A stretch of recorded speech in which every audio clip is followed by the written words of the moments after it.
What really happened with your host, Mike Rivero. You're listening to the Republic Broadcasting Network, where you'll find out what the Fukushima's going on. And aloha, America. Welcome to our show today. It is Monday, November 20th, start of a brand new week, start of Thanksgiving week here, and everybody's getting ready for the Thanksgiving dinner and getting the cooking and the baking here. I don't know what the turkeys have to be thankful for, of course. Well, vegetarians, I would imagine, here. Anyway, we've got a lot of stuff to talk about today. The phone lines are open, 800-313-9443. Mike is in our control room, twiddling the dials, keeping us out of trouble, ready to answer the phones when you call on in. Now, the situation with Judge Roy Moore is really starting to heat on up because more and more focus is being brought to Beverly Young Nelson, who's represented by feminist lawyer Gloria Allred, and supposedly the issue over this forged entry in the yearbook. And Gloria Allred is out there. She's still trying to support the story, but she's being very careful. She will not commit and say it's not a forgery or it is a forgery. She's trying to basically talk around it, say, how could anybody doubt that it's Roy Moore's yearbook signature? And, of course, the media is starting to come on back and say, did Gloria Allred actually ask Beverly Nelson if she saw Roy Moore sign the yearbook? And Allred came on back and said, well, I don't believe at the time she had a clue whether he was an assistant DA or a DA, but he signed it, she took it. And there's no reason for anybody to think it's anything but his signature here. And they keep pushing her. Did she see him sign it? Now, remember, it's come on out that the DA following the signature does not stand for district attorney.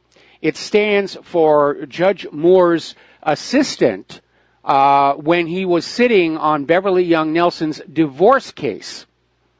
And that was just pro forma on the court papers, that he would judge Roy Moore, and then his assistant would initial it. But the handwriting doesn't match between the first section, which simply ends saying Roy, and the second section, which, by the way, is in a slightly different colored ink. And so, yes, at this point, it is a forgery, and Gloria Allred is out there still trying to support the story and keep the lawsuit moving forward and do the hatchet number on Judge Roy Moore. And we're seeing more and more people saying it's time to charge Gloria Allred for presenting this forged document as being genuine, and that includes the accuser's stepson, who's saying this is all complete nonsense. And as the old accusers fall by the wayside, the political machine that's trying to get rid of Judge Moore just cranks out new ones, and one of their latest is Gloria Deason, who says she went on a few dates with Roy Moore, but nothing happened beyond some kisses and hugging. But according to her lawyer, Paula Cobia, well, that's abuse right there. That's abuse. That just simply taking an 18-year-old out for a date is abuse. Now, I don't know what state that was in, but I think in most states, 18 is considered age of consent. So it's not really abuse. And again, the woman is saying nothing happened but some hugs and kisses. But they're out there just trying to pound on him, and so far, it is not working all that well. The latest poll down in Alabama has Moore leading the Democrat, Jones, 49% to 43%. Now, he's lost a little bit of his lead, but interestingly enough, 36% of all likely voters said they intend to vote for Jones anyway, despite the allegations, and 35% said the allegations made them more likely to vote for Moore. So everybody is realizing this is just a political hatchet job, and their sympathies are with the victim there. All right, let's take ourselves a phone call. Brian in Los Angeles, aloha. Welcome to the show. What's on your mind? Brian, are you there? Yes, can you hear me? I hear you just fine. You're on the air. What is it you want to talk about? Yes, I'm an investigative journalist, and I'm looking into some corporate malfeasance by one of the big fast food chains in the United States. Okay. And I filed a Freedom of Information Act request with the FBI asking for any documents they might have on this fast food chain. I don't know if I'm allowed to say what the fast food chain I think it would probably be better if you did not. Okay. Well, the FBI got back to me and said that they don't have any documents on this fast food chain. I find it very hard to believe but I know that you're more of an expert in this field than I am. I was wondering if you could tell me if I could trust the FBI, and if I can't trust the FBI to tell me the truth about this, is there any alternative method for tracking down government documents about corporate malfeasance from a fast food chain? First of all, you can't trust the FBI. That's a given. But it all depends on what you think is going on, because the FBI would be involved only in the case of a criminal investigation of some kind. If it's something else that's going on, there may be, you might want to be talking to like a Better Business Bureau or people like that and just see if there have been complaints. If it's an issue over the food quality, then you're talking about FDA and USDA. But again, corporations are unfortunately protected by our system in this country. I see. Well, there are a couple of issues going on here. The main crime, as I see it, and I don't know if this is a crime in and of itself, but I feel like this fast food chain introduced a menu item that was basically a slam dunk, something that everybody in the world would want.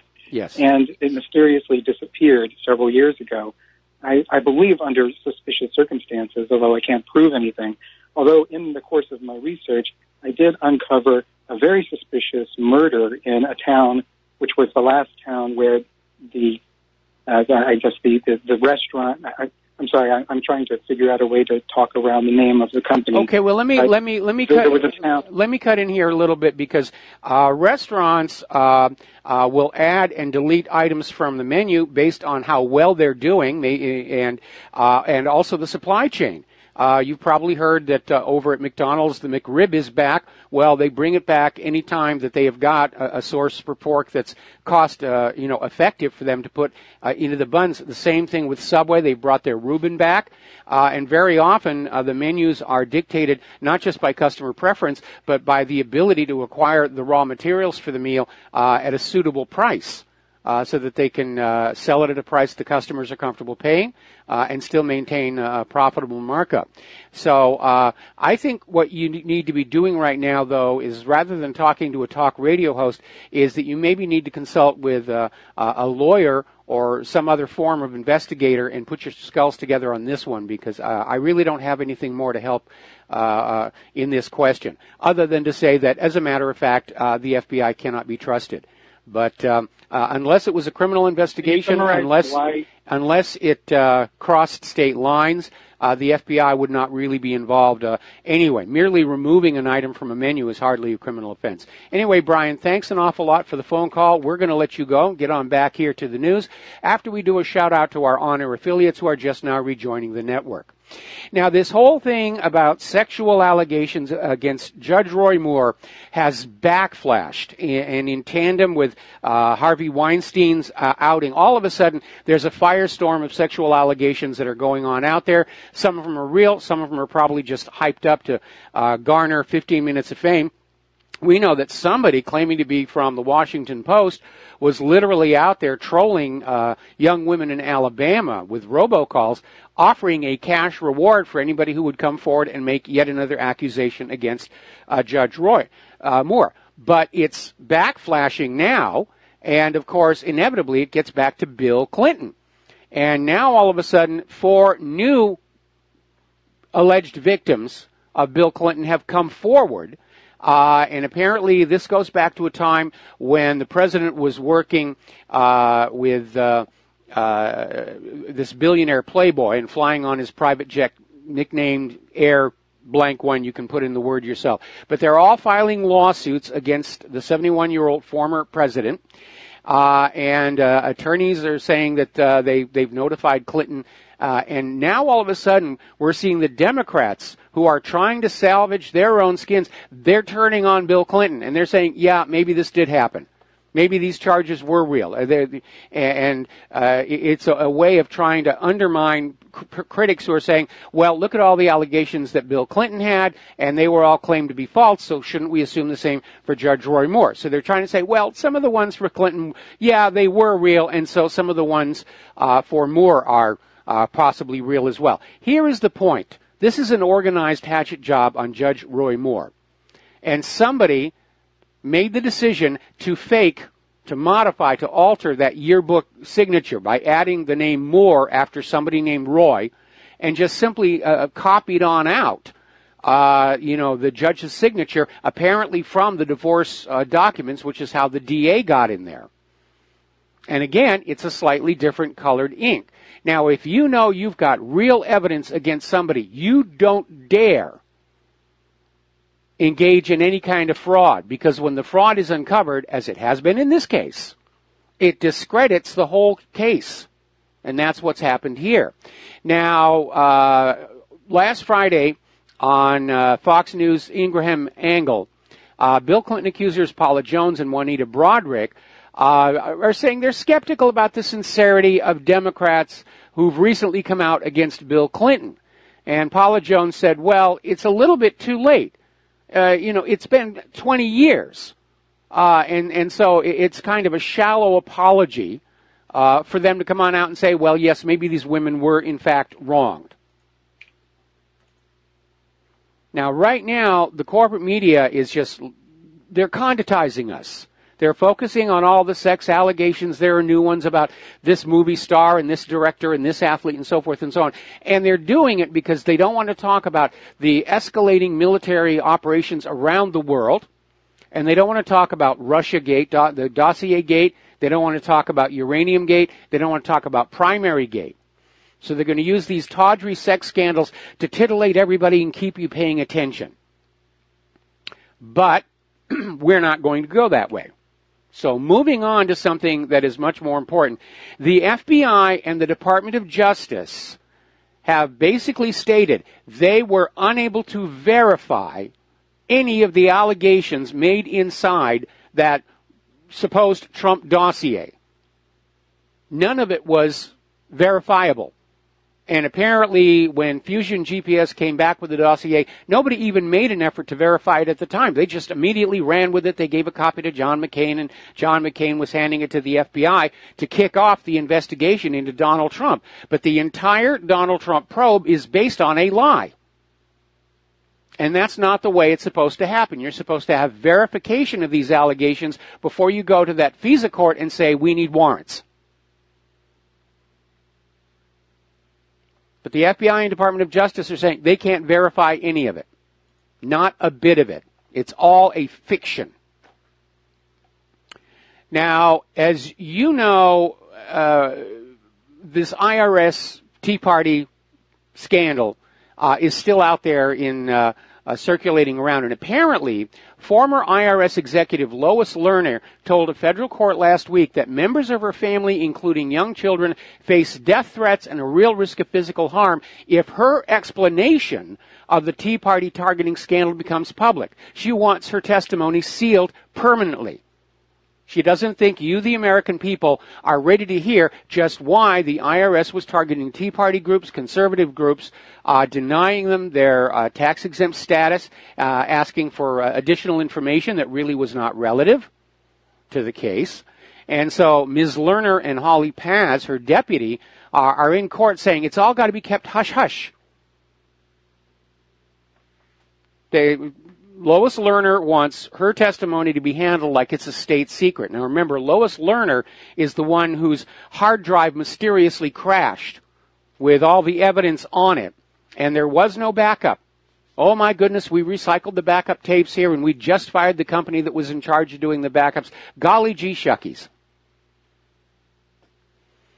Now, Hillary has been on the warpath against Donald Trump over his Twitter habit and some of the things that he tweets on out there, and went on out there at one of her latest book signings bragging about how Bill Clinton never used Twitter while he was the president. Well, Hillary, Twitter didn't exist when Bill Clinton was president. So you're either senile or you're just hoping that people aren't really paying attention to what you're saying, which more and more seems to be the case here. All right, let's get on into the war zones. There's a lot going on. Down in Syria, government troops have liberated al-Bukamal from ISIS. And at this point, ISIS is pretty much wiped out in Syria. There's still some small groups going around, but all their strongholds are now back under the control of the Syrian forces. And have you noticed that this is not being reported on the corporate media? I mean, they're reporting on how the United Nations is still struggling to find some way to blame Assad for gassing those people back in April. But the fact that the U.S.-supported forces in Syria are in serious trouble, we're losing this thing. That's not being reported. And the corporate media has yet to report on those warehouses of U.S. weapons that were found in the wake of the retreating ISIS forces. Not getting a report on that, just more sex allegations. This person was caught staring lasciviously at paintings in a museum or something. Now, Saudi Arabia and Israel apparently are going to assuage their frustration with Syria by turning on Lebanon. Lebanon's going to be the next target. We didn't do very well in Syria. Let's go after Lebanon. And of course, Riyadh is accusing Hezbollah of declaring war against Saudi Arabia, and Hezbollah has done no such thing.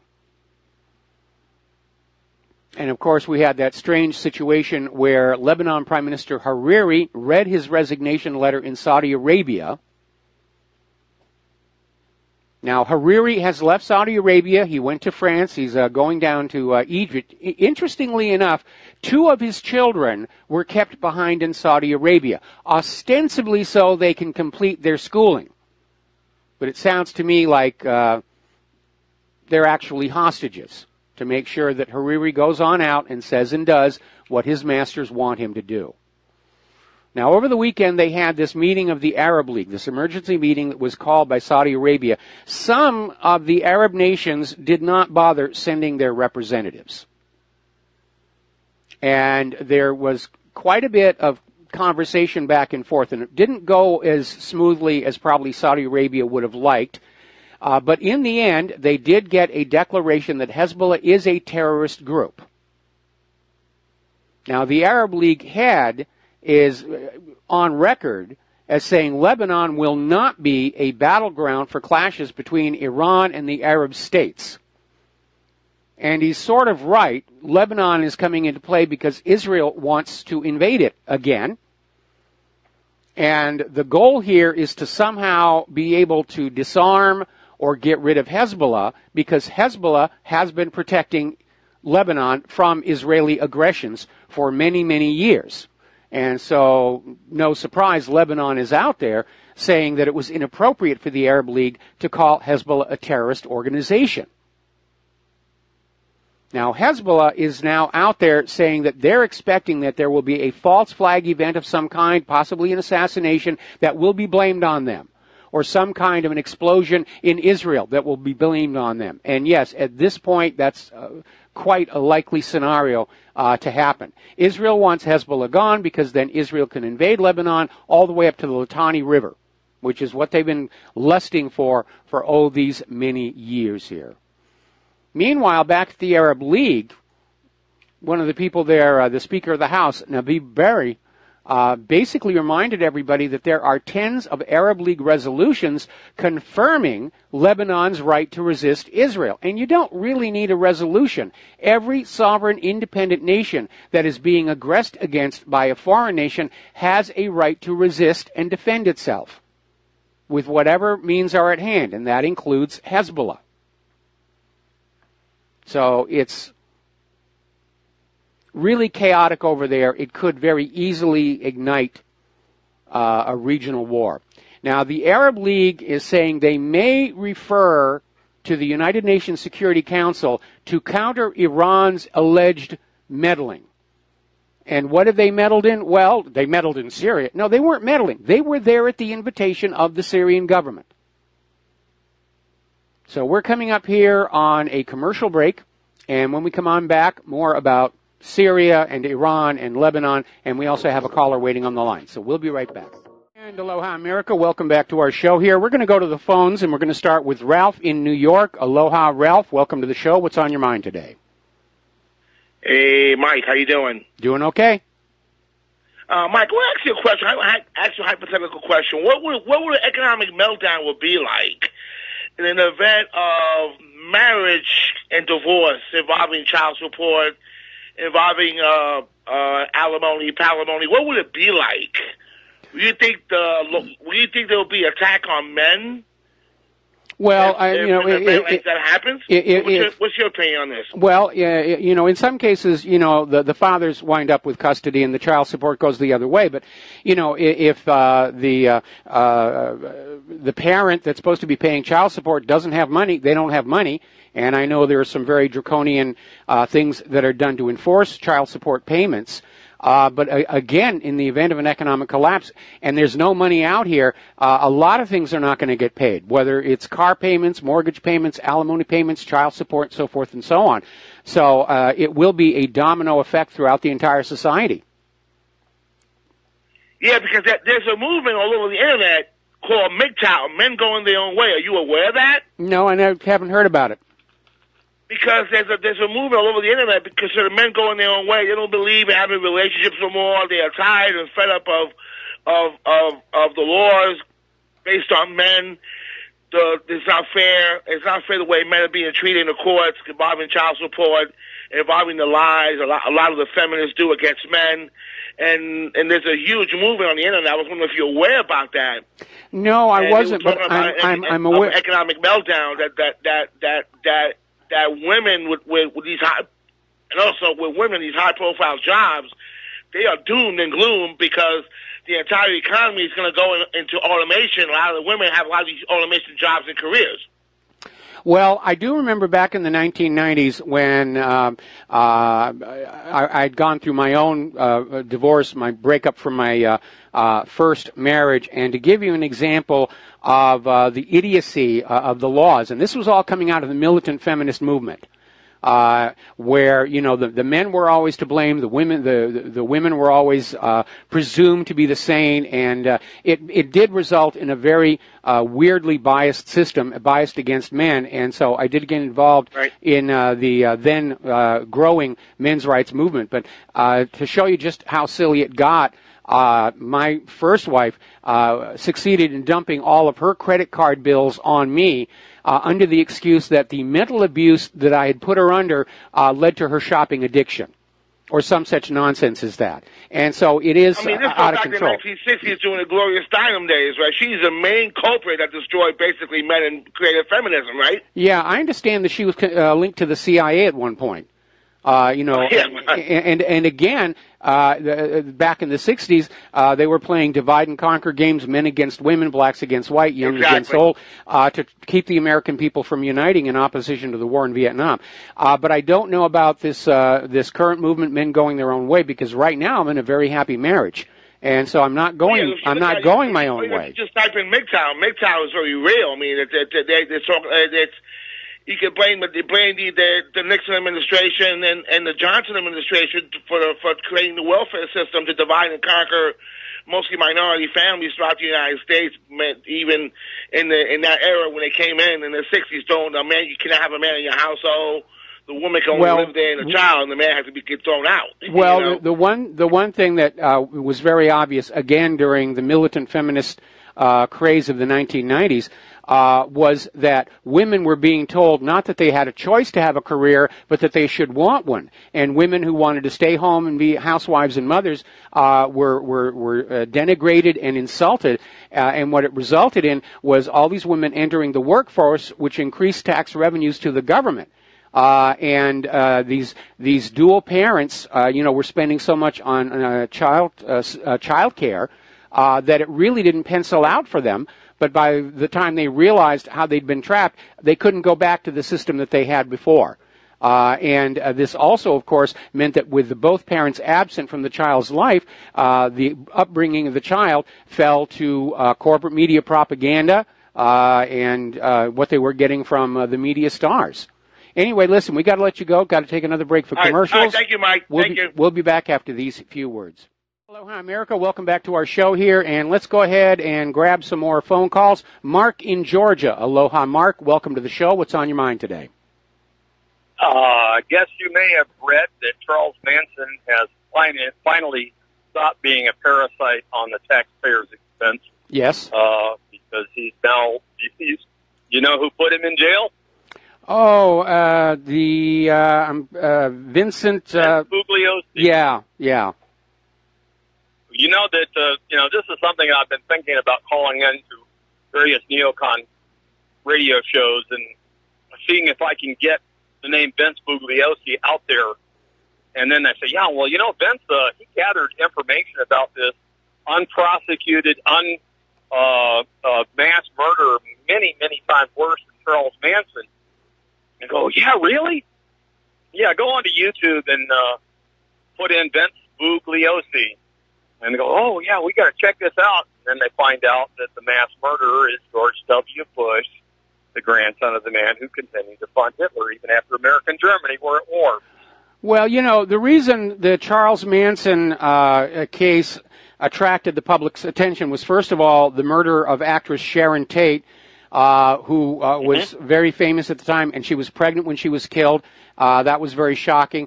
The fact that these killings were completely random added to the terror factor. I mean, it was tailor-made for the news media to just go to town on this. And a lot of people's lives were indirectly affected by a lot of this. When I was in college at the time, and one of my very best friends in the theater department there, and he was studying to be a director. His day job when he wasn't in school was he managed one of the supermarkets owned by the LaBianca family, which was the other family that was killed by Manson's girls. And so he was living under police protection for a while they were trying to figure out whether this was, something that was going to spread. And you remember? Do you remember a science fiction writer by the name of David Gerrold? He wrote a very popular Star Trek episode called "The Trouble with Tribbles," and okay, I remember that one. I don't remember him. His was a very interesting story, and his life was touched by this because you remember that when the Manson's girls arrived at Sharon Tate's home, they found a young man in the car in the driveway, and they killed him. And that young man in the car in the driveway was David Gerrold's partner. And so, yeah, it was like a lot of us in Los Angeles, it was like only 1 or 2 degrees away from separation. And before they went on the whole killing spree, a lot of Manson's girls would hang out at the Renaissance Pleasure Fair. And so it was like a really kind of a scary thing. These were people who were just right there and, seemed to be part of that hippie counterculture thing. But it was, again, the shock of it all. It was tailor-made for the media. And, of course, Bugliosi came out with his book, and they've made all kinds of movies about it. And so, I'm glad Manson got locked up for life. And I think the only reason he didn't get the death penalty was that he personally did not take part in any of the killings. He just succeeded in brainwashing his girls to go on out and do the evil deeds for him. And that was something else that gave it a lot of sizzle in the public mind, that he had this kind of control over his girls, where he could literally order them to go on out and kill.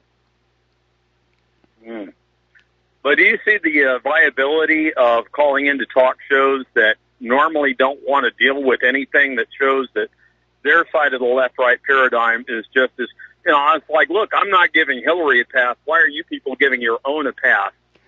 Well, here's a key point. Here's a key point. In theory, I understand what you're trying to say. In theory, the presidents are operating under the letter of the law, and obviously Charles Manson and the girls were not, and I think that's an important difference to keep in mind. Anyway, listen, I got to let you go. The phone lines are loading on up here, so thanks an awful lot for the phone call. And we're going to switch over to Dustin in New Jersey. Aloha, Dustin. Welcome to the show. What is on your mind? Those who make the law can break the law. Throughout history, that's what it shows. Hey, Mike, that thing that happened at the NATO drill with Turkey, yes, and Norway, do you think that could have been somebody did that on purpose to make Turkey get out of NATO? You know what I mean? Like, because there's just too many instances going on where they're pushing. I mean, I know they could be making a lot of mistakes, but there just seems maybe somebody in Europe, either elements in France or Germany, want Turkey out of NATO to cause a wedge with the U.S. So, because Turkey's a very important partner, Mike. Like, that can stop a world war. Like whoever Turkey pivots with, I believe. But Turkey's relationship with NATO has always been tenuous, and Turkey has been showing signs of pivoting away from Europe and the U.S. and pivoting more toward Russia, China. So it may be that the simulation map for the war games was based on assessments of what the world is going to be like in so many years down the road. And obviously Erdogan was very upset about that, and it may result in Turkey breaking with NATO. And again, it was kind of a foolish thing for them to do. But again, I think military planners are probably realizing that Turkey cannot be relied on in the event of a major war between NATO and Russia and China because of more recent events. Mike, I have a friend that's from Turkey, and like this is like a big slap in the face. It's like throwing shoes at George W. Bush. The Iraqis threw the shoe. This is an insult beyond. I think this could be it, Mike. I really do. I agree. I mean, they are horribly insulted, and they have a right to be horribly insulted. And it might result with Turkey no longer being so cozy with NATO. And people don't realize, Russia's got over 20,000 tanks in service. Now, just do the math. That's not including China. They have the largest land army in the world in terms of like tanks and that kind of firepower, where China is edging up, slowly. But and here there was win an air war. There was a story that came out the other day where apparently half of Germany's Leopard 2 tanks cannot be used in combat. They're breaking down. They can't get spare parts. And so we have Russia and China, who have not been involved in all these wars for the last 16 years, and they've got all brand new weapons, and they've been building up, whereas the West has been using up their equipment in all these misadventures in the Mideast, and a lot of our equipment is worn out, it's broken down, and what's coming out of the military-industrial complex is turning out to be junk.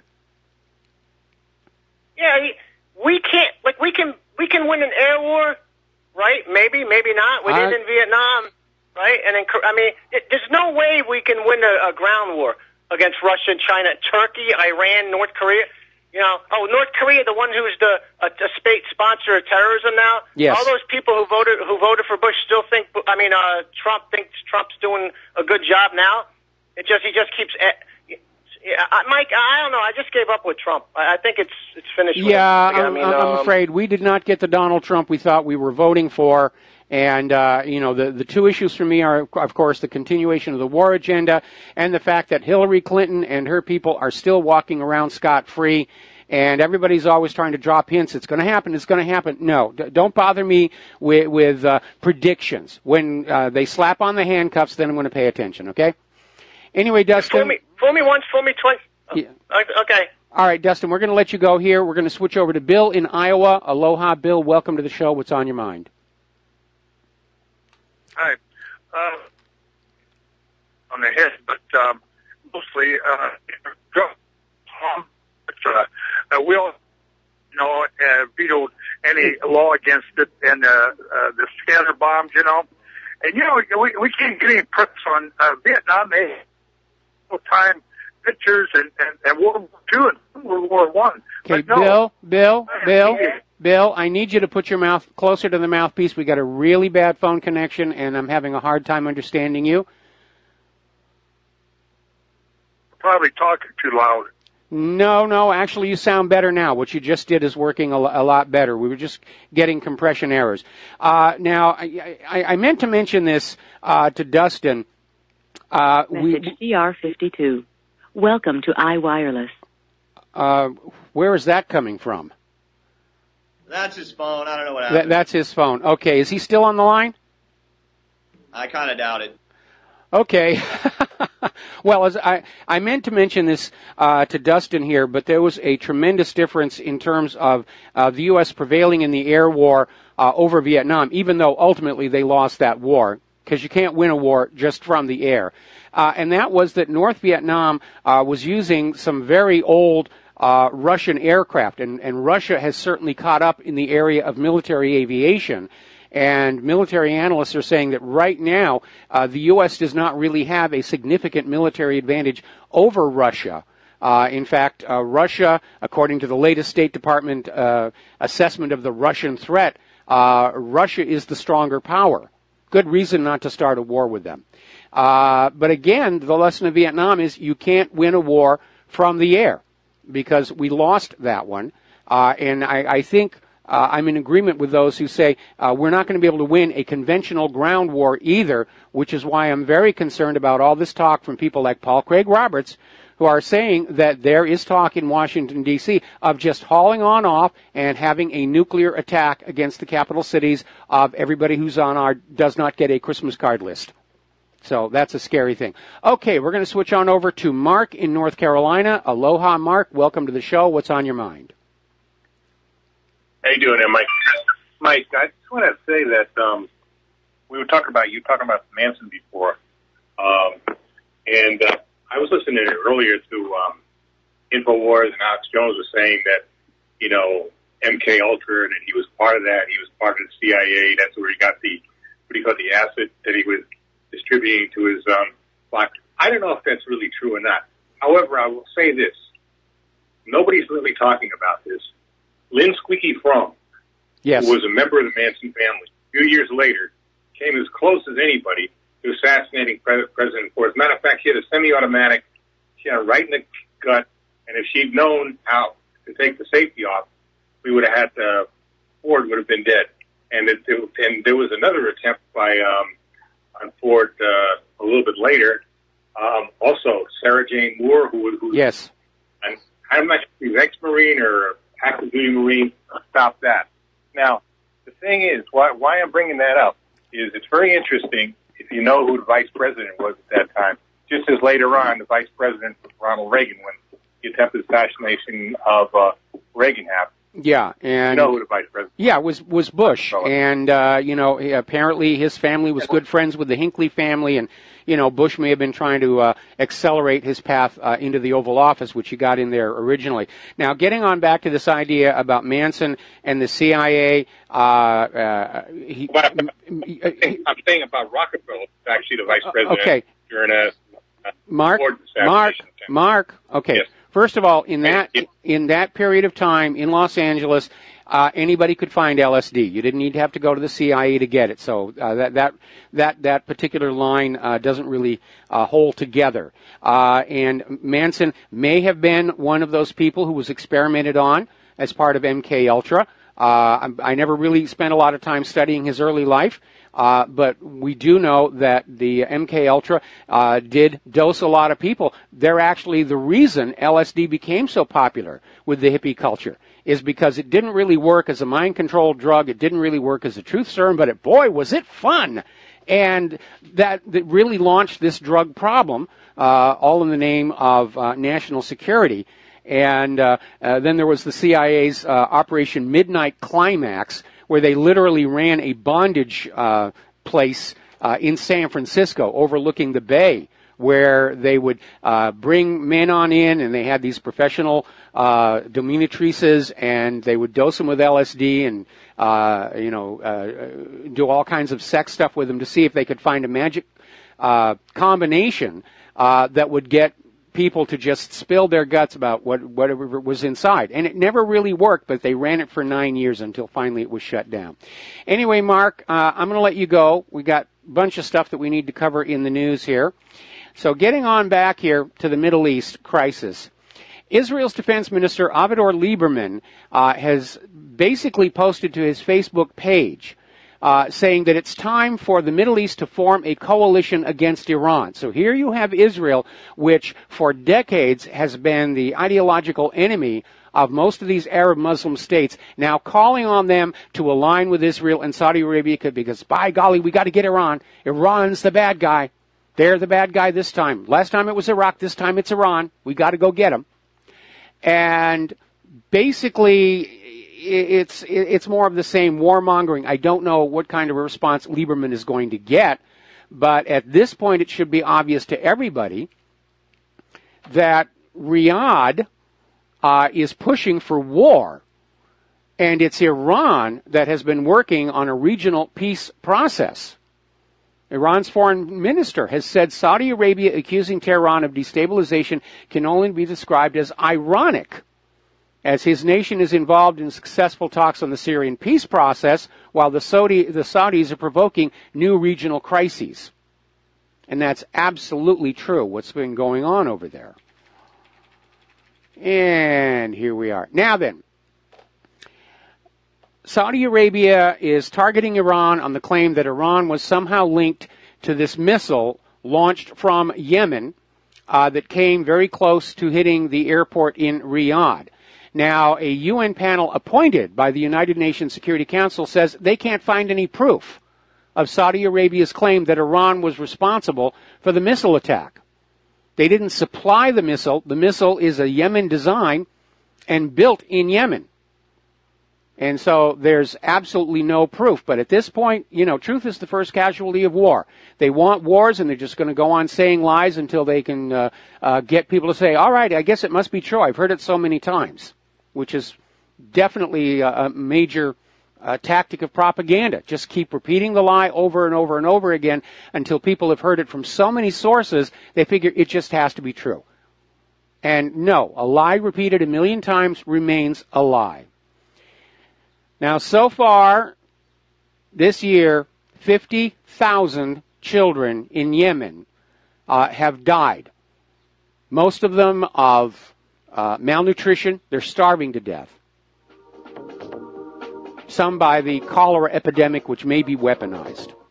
So this war in Yemen has entered a horrific new stage. We'll be back after these few words. Aloha, America. Welcome back to our show here. And before we go to the phones, interesting article just came across my desk, and I posted it to whatreallyhappened.com. Apparently, buried within the recently released batch of Kennedy assassination files, there was a document that talks about a March 22nd, 1962 meeting in which it was discussed the possibility of either buying or recreating Soviet aircraft to carry out false flag attacks on the U.S. to give the U.S. a pretext to go to war against Russia, the Soviet Union. So that kind of fakery has been going on for a long time. And I want you to keep that in mind because we're coming up on three very symbolic targets. We have Thanksgiving this Thursday. And then a month from now, we've got Christmas. And don't forget, just a little while ago, there was that story about how they were convinced ISIS was going to attack the Vatican. And then, of course, we have New Year's. False flags are how these things get done. All right, let's go back to the phones. Mateus in Canada, aloha. Welcome to the show. What's on your mind? Mateus, are you there? Nick, how are you? There you are. Okay. All right. So I just wanted to mention that the United States broke away from a one-party system, which was King George, yes, the royals. And so if a one-party system were to be established now, there's a risk that we would break away from it again.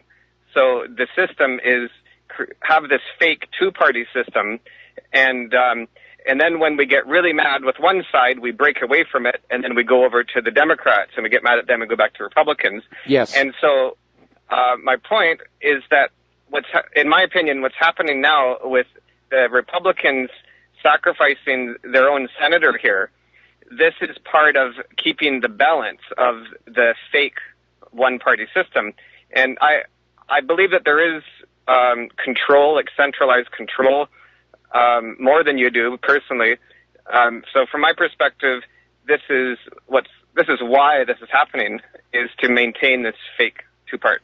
Well, that might be a factor in some of the plotters, perpetrators' minds, but there are a couple of overlapping agendas.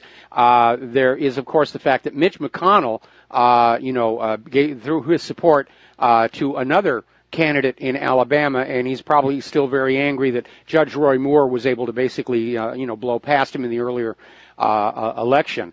And then, of course, you have the fact that John McCain is already voting pretty much Democratic all the time.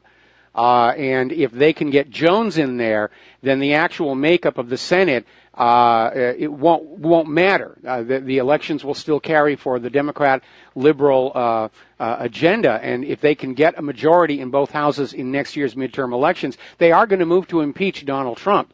So there's a lot of overlapping agendas here right now. But I think the Republican Party, last year we saw the Democratic Party come very close to self-destructing, and the process is still ongoing. And it just boggles the mind that the GOP now seems intent on doing exactly the same thing, destroying itself in the eyes of the public. Mateus, we got to let you go. Got to do station. Could you hold me over, please? I had two more things. Could you hold me over? All right, I'll hold you over. Aloha, America. Welcome back to our show, hour number 2, and we're going to go back to Mateus in Canada. You said you had something else you wanted to add. Yes, two things kind of related regarding kookification. Yes. I'd like to propose to add an extra category. So right now we've got people that are trying to tell the truth, which is you, and okay. Then you've got the people engaged in kookification, which are people that they know what the truth is, but they're trying to mislead us. Now, I want to say there's a third category, which I would fall into, for example, is people that I'm on your side. I believe that I am telling the truth, but I believe something that you don't believe, and so I'm being put into the category of kookification. So I may be wrong, but it's a separate category where I'm not trying to do anything wrong. Okay? So I just want to, have that as a third category that many of us fit into when people call in about chemtrails. Okay, I believe they're right, maybe they're wrong, but they're not trying to derail you. They honestly believe this, some of them. And on that note, just for the fun of it, Go ahead. And on that note, just for the fun of it, I'd like to extend an olive branch between the two different camps. One say that we walked on the moon, and the other say we didn't walk on the moon. Here's a fun idea that makes everybody happy. Okay, we walked on the moon, but part of the journey was using classified technology that the states did not want to share with the world. So they used some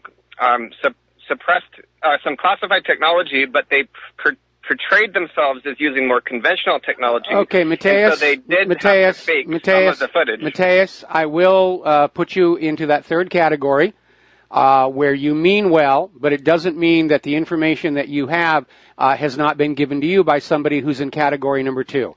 So thank you for the phone call. We're going to let you go and go over to Charlie in Los Angeles. Aloha. Welcome to the show. What's on your mind? Yeah, you hear me, Mike? I hear you now. Yeah, okay. Yeah, I just want to make a comment about Charlie Manson and the tape murders. Yes. That thing is a complete preposterous bunch of crap. It's worse than 9/11. If you read the police report and just look into it, it doesn't make any sense. I mean, 3 women killed, 3 men and 2 women. And you know that guy that got shot in the car was shot with a silencer. And Tex Watson. I've never heard that. I've never heard. But it's actually easy to fabricate a silencer. I mean, the Irish Republican Army used to use potatoes. They'd take a raw potato, hollow out a hole for the barrel. But just remember, at night, Mike. Look, this all happened a long time ago, and I really want to keep the focus on what's going on right now. So thank you very much for the phone call. We're going to let you go here. All right. Now, getting on back to the real world here. NATO has announced that they're going to increase their presence in the Baltic states and Eastern Europe as long as necessary to guard against Russian aggression. What they've done is they've restarted the Cold War.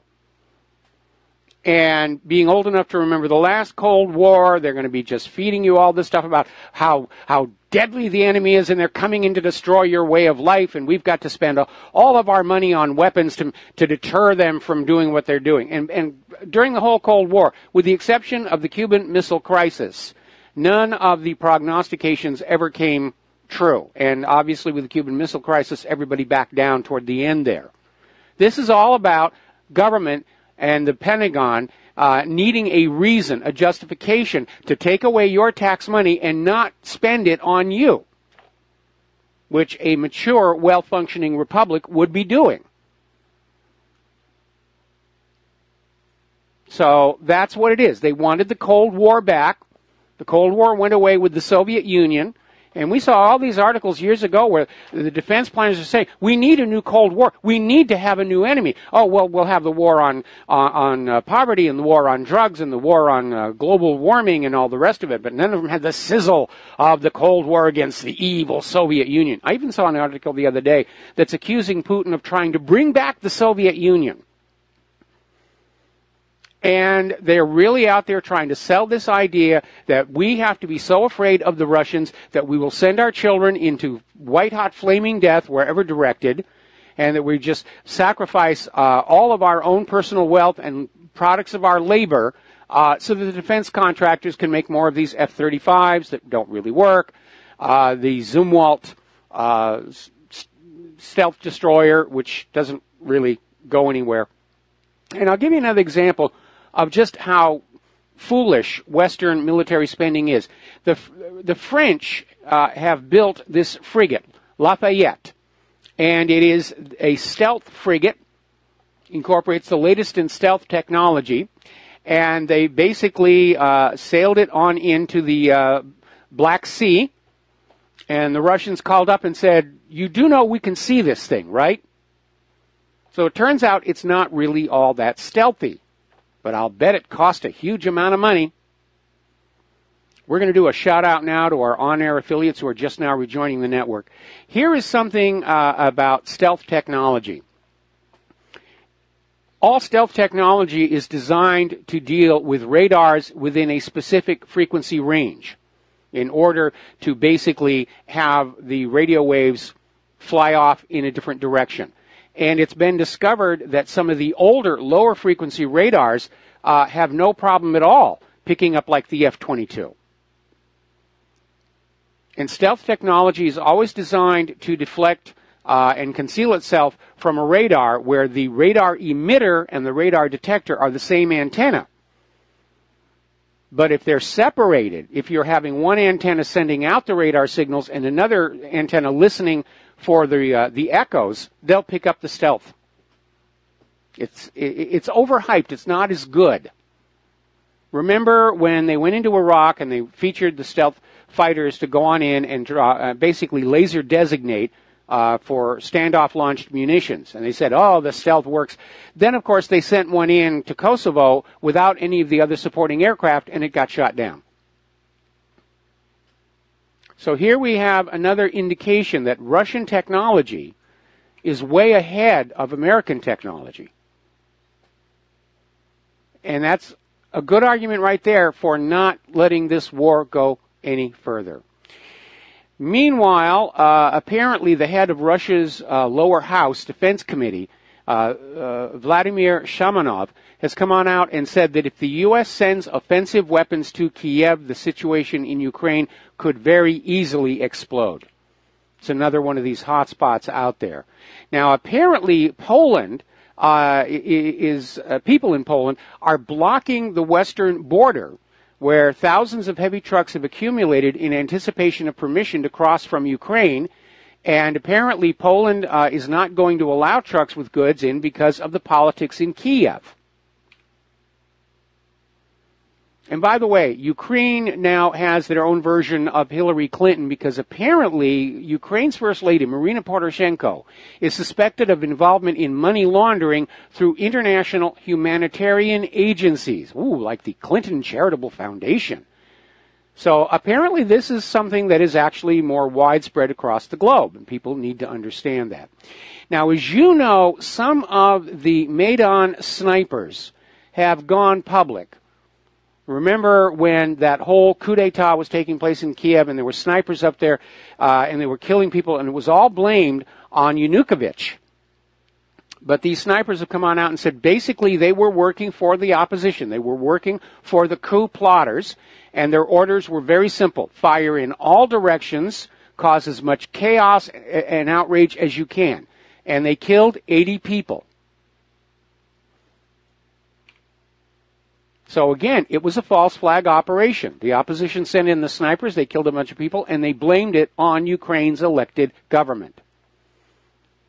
false flags are very, very common. There's even a list of something like 49 that governments officially admit to having done, which tells us there are probably thousands more that they haven't. And like this article that just came on in from the Kennedy assassination papers, there was a serious discussion about buying Soviet aircraft from one of the Soviet Union's military customers, or even building an exact copy to carry out a false flag attack on the United States to justify war against the Soviet Union. This is how these things get done. And we have to be on the lookout for this right now, because we can see how much the people who are behind this rush to war, they want to move it forward. And they're dealing with ordinary people, general populations, that are war-weary.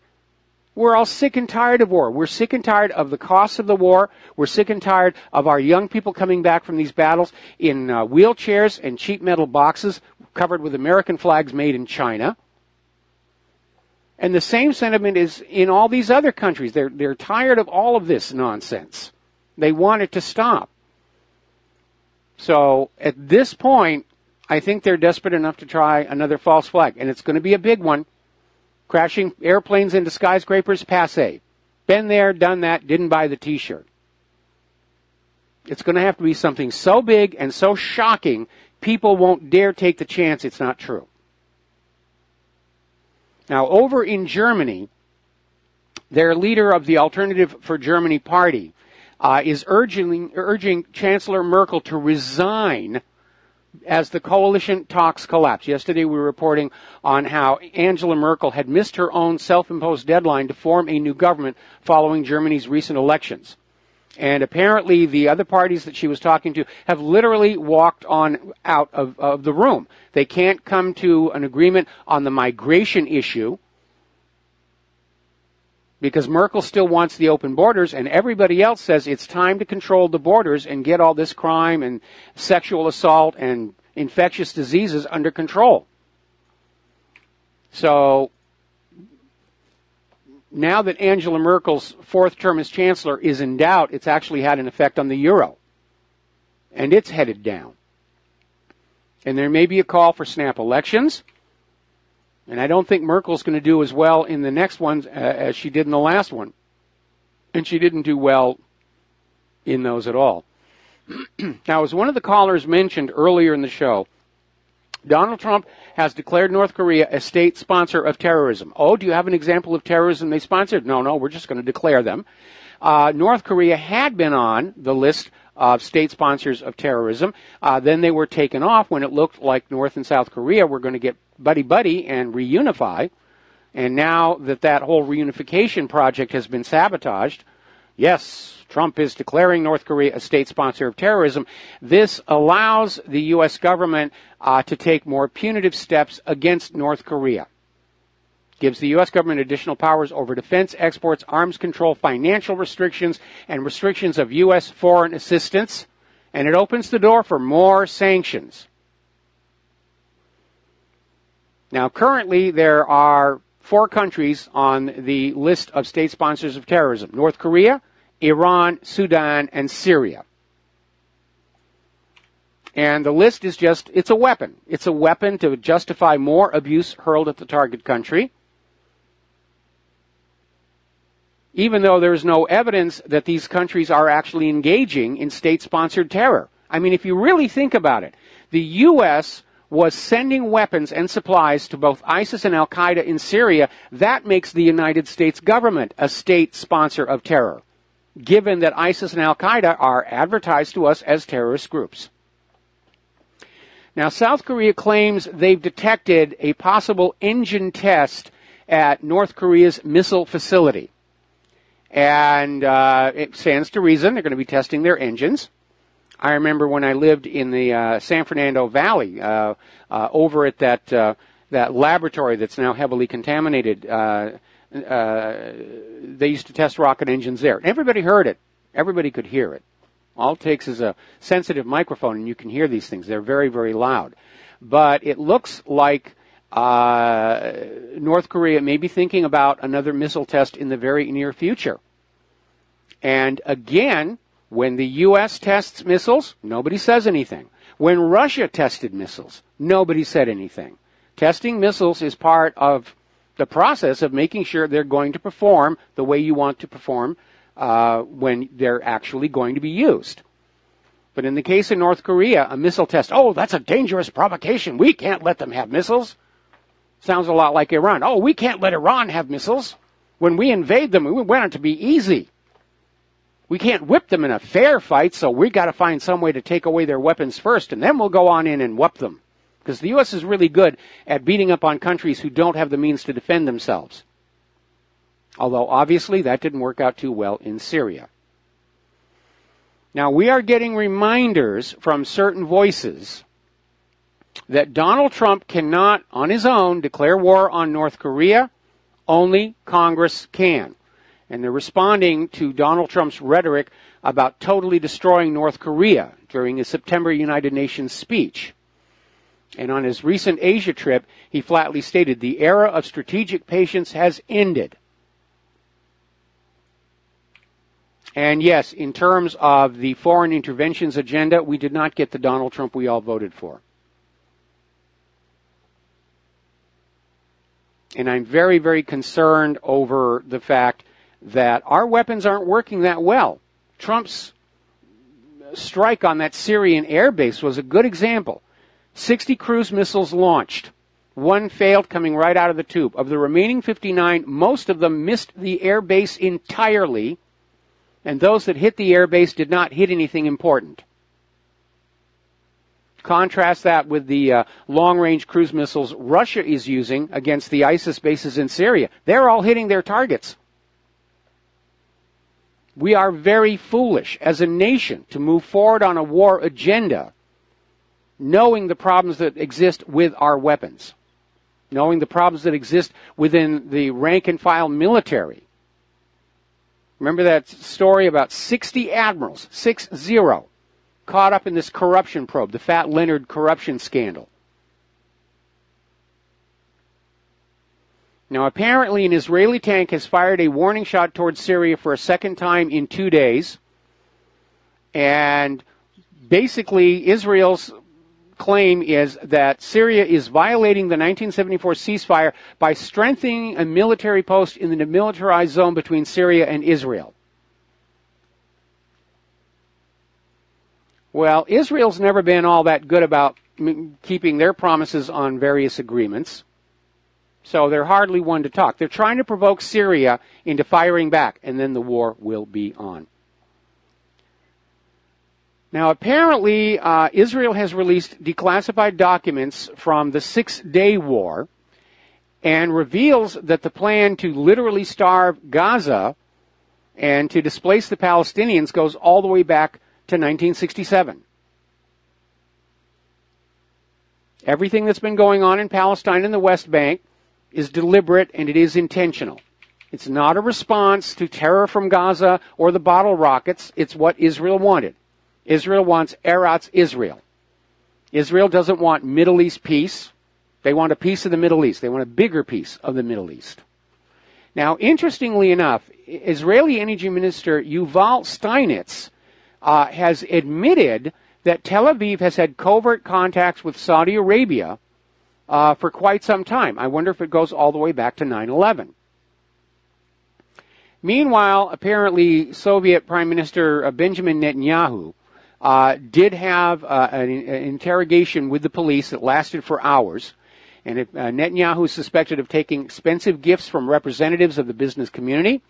And investigators believe that Netanyahu agreed with this country's largest publishing house, Yediot Aronhot, that the government activities should be covered in the press from a positive angle.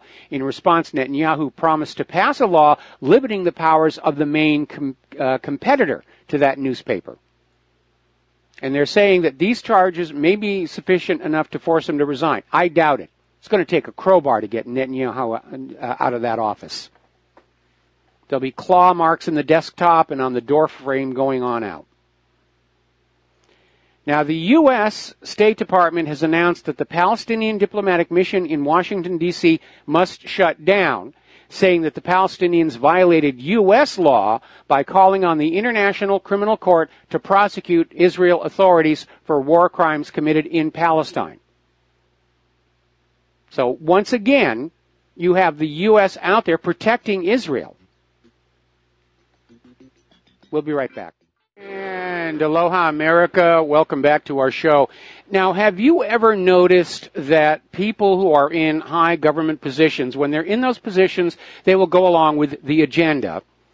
And then after they're out of the positions, they seem more willing to speak their mind. And we saw that with Colin Powell, who was up there at the United Nations with his little vial of talcum powder talking about Saddam Hussein's weapons of mass destruction. And then after he was out of his office, he came on out and he said he knew it was a lie. He didn't want to do it. He was told he had to do it. And now we have former U.S. Secretary of State John Kerry is criticizing Israeli leaders for being uninterested in peace.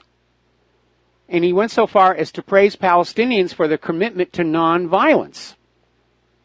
Well, I'm going to have to take back some of the bad things I said about John Kerry. Now, apparently over in the occupied West Bank, there is a holy site, the Jonah Tomb, and it's venerated by Jews, Christians, and Muslims, but apparently hundreds of Israeli settlers stormed the tomb and desecrated it. So things are definitely ramping up over there. Meanwhile, the U.S. is quietly building up their number of troops in Somalia. Apparently, we're back in Somalia again. And I think it's becoming obvious that the American people probably don't know just how many countries the U.S. government has sent troops into. I think they're trying to keep that quiet from us, keep us all distracted with sex allegations and all the rest of that. I think if the American people were to get a good view of U.S. militarism around the globe, they'd realize how dangerously close we are to a real world war. And we ended World War II with the use of nuclear weapons. We might start World War III with nuclear weapons. There's been all this dangerous talk about, avoiding the risk of a conventional front against front war with a military peer and just go in for a decapitation.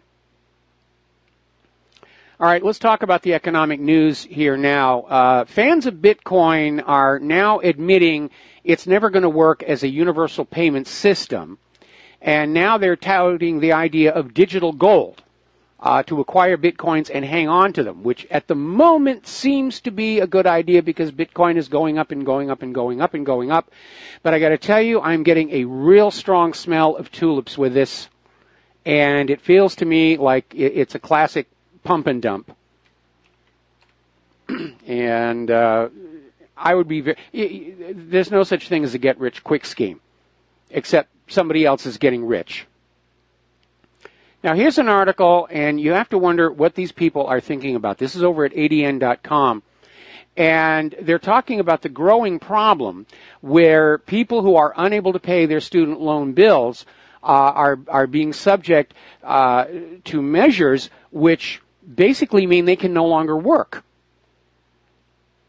And 19 states now have setups where government agencies can seize state-issued professional licenses from residents who default on their education debts. This includes firefighters, nurses, teachers, lawyers, massage therapists, barbers, psychologists, and real estate brokers can all have their credentials suspended or revoked. Another state, South Dakota, takes away your driver's license. Well, if you're taking away the ability of people to work, how do you expect to get paid? It makes no sense at all. And the reason these people are unable to pay their student loan debts is because they got lied to. When they went to college, they were told there are going to be these high-paying jobs on your graduation. You'll be able to pay off your student loan debt in just a few years, and then you're off to a life of plenty. And it simply did not happen. The high-paying jobs aren't here. They've all been offshored.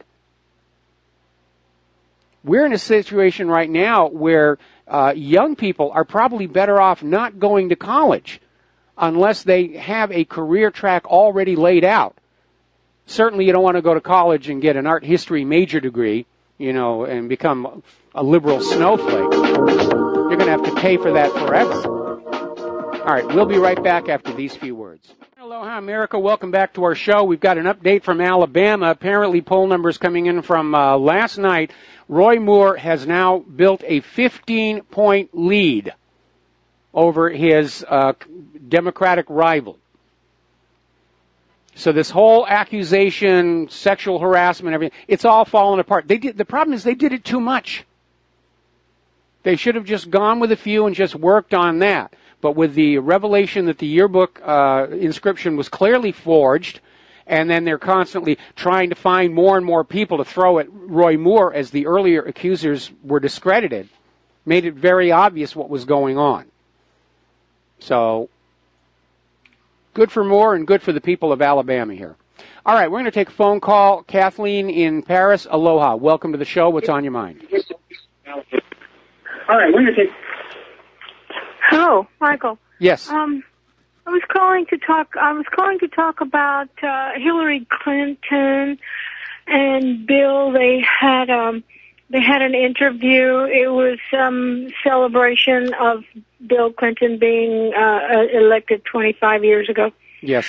And she said she tells this little story about some people, her devoted supporters, going around door to door and being greeted by a lot of people. This is worth talking about on air, in public, in front.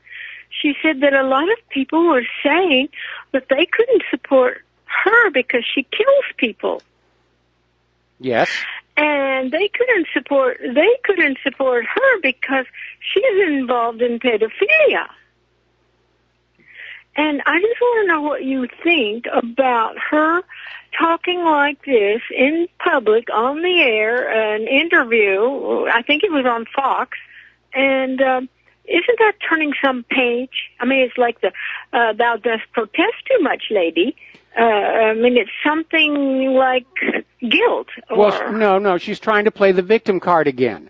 By implying that all the talk about pedophilia was just made up by her enemies, and all the stuff about the dead bodies list was made up by her enemies. And certainly with regard to the dead bodies, there was definitely something there.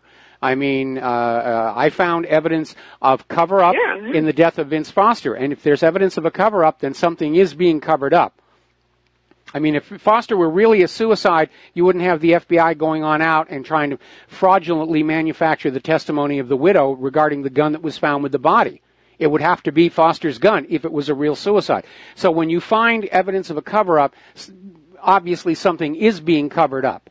And again, the trail of dead bodies behind the Clintons, all the way back to Arkansas, is rather impressive. And so I can understand why people are saying that, the Clintons had people killed. Larry Nichols used to work for them, and he has admitted that he did kill people on the orders of the Clintons. Yeah, oh my God. Have you heard if they have the identity yet of that fourth person who was killed in the helicopter airplane crash by the Rothschilds? Mansion? No, I haven't. I know everybody is trying to leap to the conclusion that Rothschild himself has died, but there's been no confirmation of that yet. Okay. Okay? Well, okay. Thank you, Mike. All right, thanks an awful lot. We're going to let you go here. Getting on back to the news here, economic news here. Interesting little story coming out of King World News. And apparently the story is one of the two largest banks in Switzerland flat out refused to hand over a client's physical gold. And this is not the first time this has happened, where people who have placed their gold for safekeeping in the bank will come on in and say, I want to take it out, and the bank will say, well, we can't give it to you, or we can't give you all of it because of the banking rules. There are rules. We're not allowed to give you your gold. Well, the client of the bank did something quite creative. He asked for a letter from the bank stating in writing over a bank official's signature that they refused to hand his gold to him.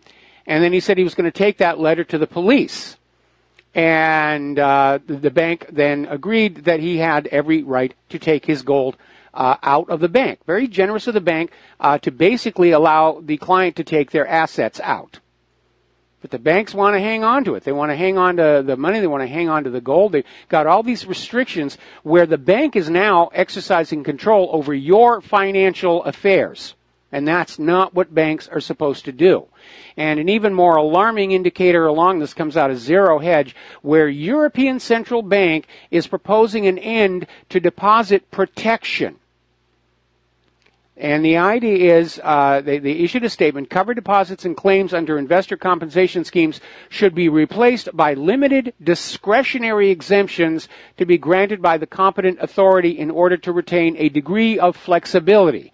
Now, what that jargon really means is if one of the banks of Europe or the ECB itself gets into trouble, okay, there is no longer going to be a mechanism that allows your money to be replaced in full. What they'll do is they will decide how much money you happen to need right now, and that's what you'll get. So if you need to get out money to go get your food, you may have to wait a few days for the competent authority to decide what the appropriate amount of your own money you'll be given to eat, pay bills, and get to work.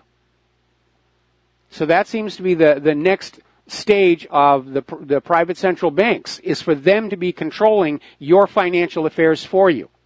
And that, of course, dovetails in with this idea of a cashless society, where you'll go into the bakery shop and say, I want a jelly donut, and you run your plastic card, and it comes on back and says, the bank says you need to lose weight, so no, you may not have the jelly donut. Getting kind of big for their britches, those bankers, I think, here. Now, a little bit of an embarrassment for Theresa May. Apparently, her husband has been linked to the Paradise Papers. Apparently, his company was accused of arranging investments in tax havens. And these documents have come on out showing how Britain's mega-rich are investing their money abroad to legally avoid paying hefty tax bills. And, of course, that's going on in all the countries. The taxes are to be paid by the middle class. That's what the middle class is there for. The rich elites, they're allowed to keep their wealth because, I mean, after all, they're money addicts. If you force them to give up their money, they'll go into withdrawal. They'll roll around on the floor. They'll sweat. They'll throw up.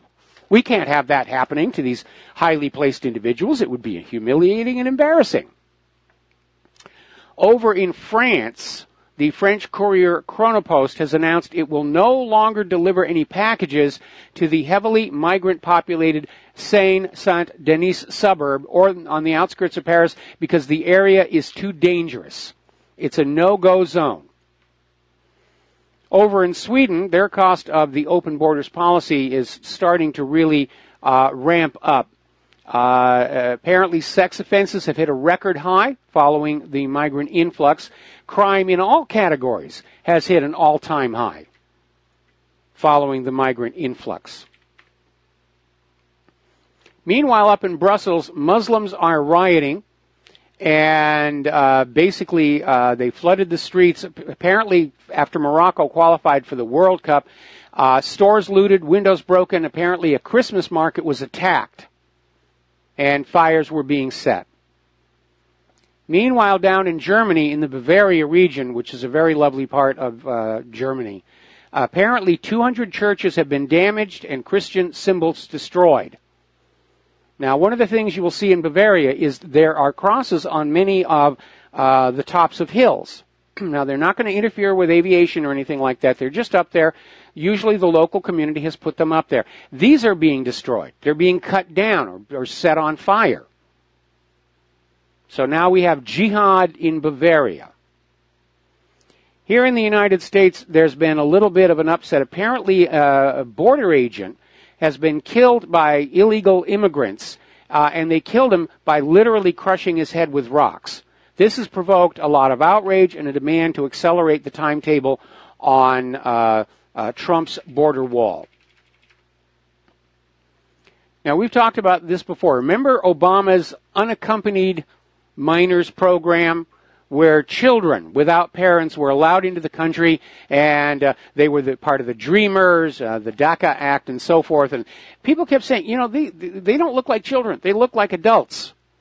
And now it's turned out that Obama's unaccompanied minors who were allowed into the country have become deadly gang members, first and foremost MS-13. And that's leading to a surge in crime in America's cities as well. It's like the people who are pushing for this globalist society, this new world order, the open borders, they don't care about the harm they are bringing to these countries. They simply don't care. They have this dream of a one-world government with their own rear ends sitting on the golden throne of planet Earth. That's their dream, and no amount of ancillary human suffering is going to discourage them. It's just not important. Now, John Cornyn, Chris Murphy, and Dianne Feinstein have announced a new gun control bill, and it's focusing on background checks for gun purchases. Now, they're claiming this will strengthen the background check system in the wake of the Texas church attack. Well, the problem that we seem to be having is there are laws that are simply not being followed. In the case of the California shooting, there was a court order barring this individual from owning guns. The police simply weren't enforcing it. So what we have here is Congress is going to look good passing new laws, or they're going to look bad, depending upon your point of view. But if the laws are not being enforced, nothing really changes. It's the same thing with immigration. They're out there talking about, we need a new immigration law. No, we've got immigration law. It's not being enforced. It's called Title VIII. Forget about standing up and making speeches and passing new laws. We've already got too many laws. Let's enforce the ones that we have. Now, Gabby Gifford's gun-grabbing group has caused a bit of a stir. They came on out with a list of things to be banned, the new bump stocks, and on the list was a muzzle loader. And apparently, Tucker Carlson took over a Democrat on the issue of banning muzzle loaders. And during the interview, it became very obvious this Democrat had no idea what he was talking about. His whole attitude is, well, all guns have a muzzle, and so we should be banning these things. Now, for those of you who don't know what I'm talking about, and I imagine most of you probably already do, a muzzle loader is a gun where you load from the front end of the barrel. You pour in some powder, you put in some wadding, you put down a ball, you ram it down, and the fact is that you don't see people committing crimes with muzzle loaders.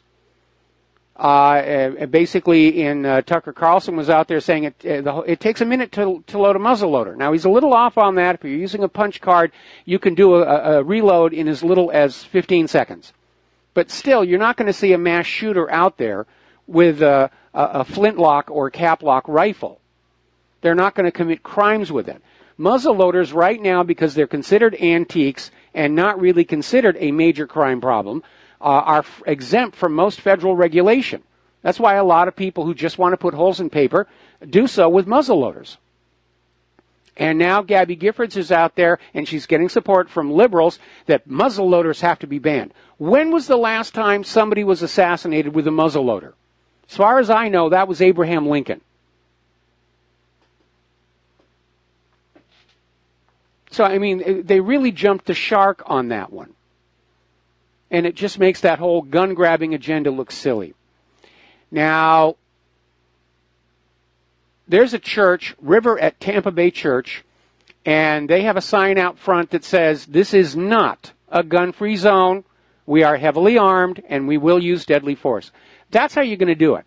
That's how you're going to discourage these shooters. These gun-free zone signs are like advertising. It's a giant open-air shooting gallery. Come on in and have fun. Nobody's going to shoot back at you.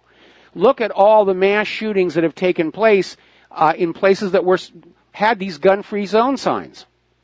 The church has the right idea. Instead of gun-free zone, put up a sign that says half the homes in this neighborhood are armed. You guess which ones. That's how you create a deterrent. But the gun grabbers love the mass shootings. The gun grabbers love the violence and the bloodshed because it furthers their agenda of total disarmament of the American people so the government can abuse us even more than they do now. Well, that's okay. You can call the police. Well, maybe, if you want to get stoned. Federal agents have arrested a Philadelphia police officer earlier today, accusing him of conspiring with officers in Baltimore to sell cocaine and heroin seized from that city's streets.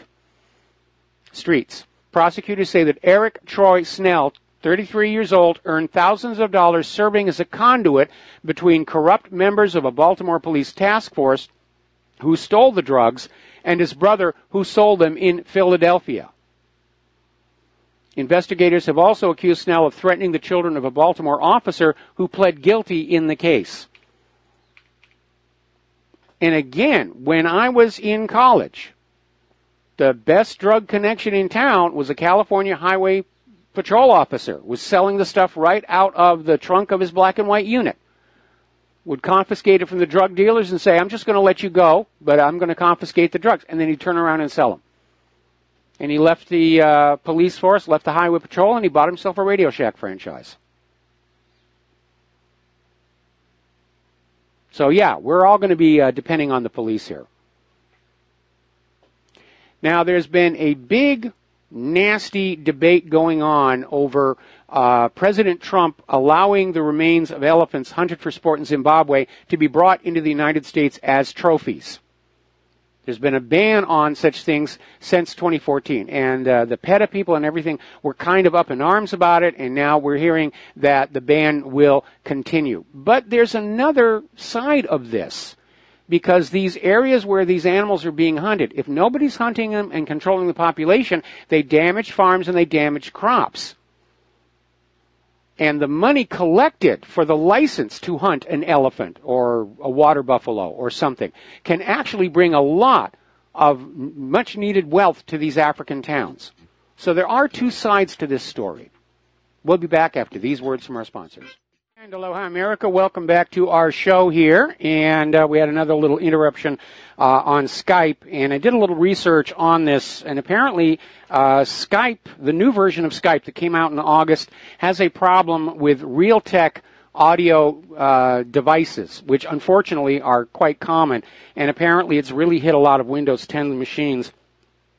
And I would love to go back to an earlier version of Skype that worked, but apparently they've all now been obsoleted by Microsoft, and none of them will connect with their cloud server, which has got its own problems with latency and so forth.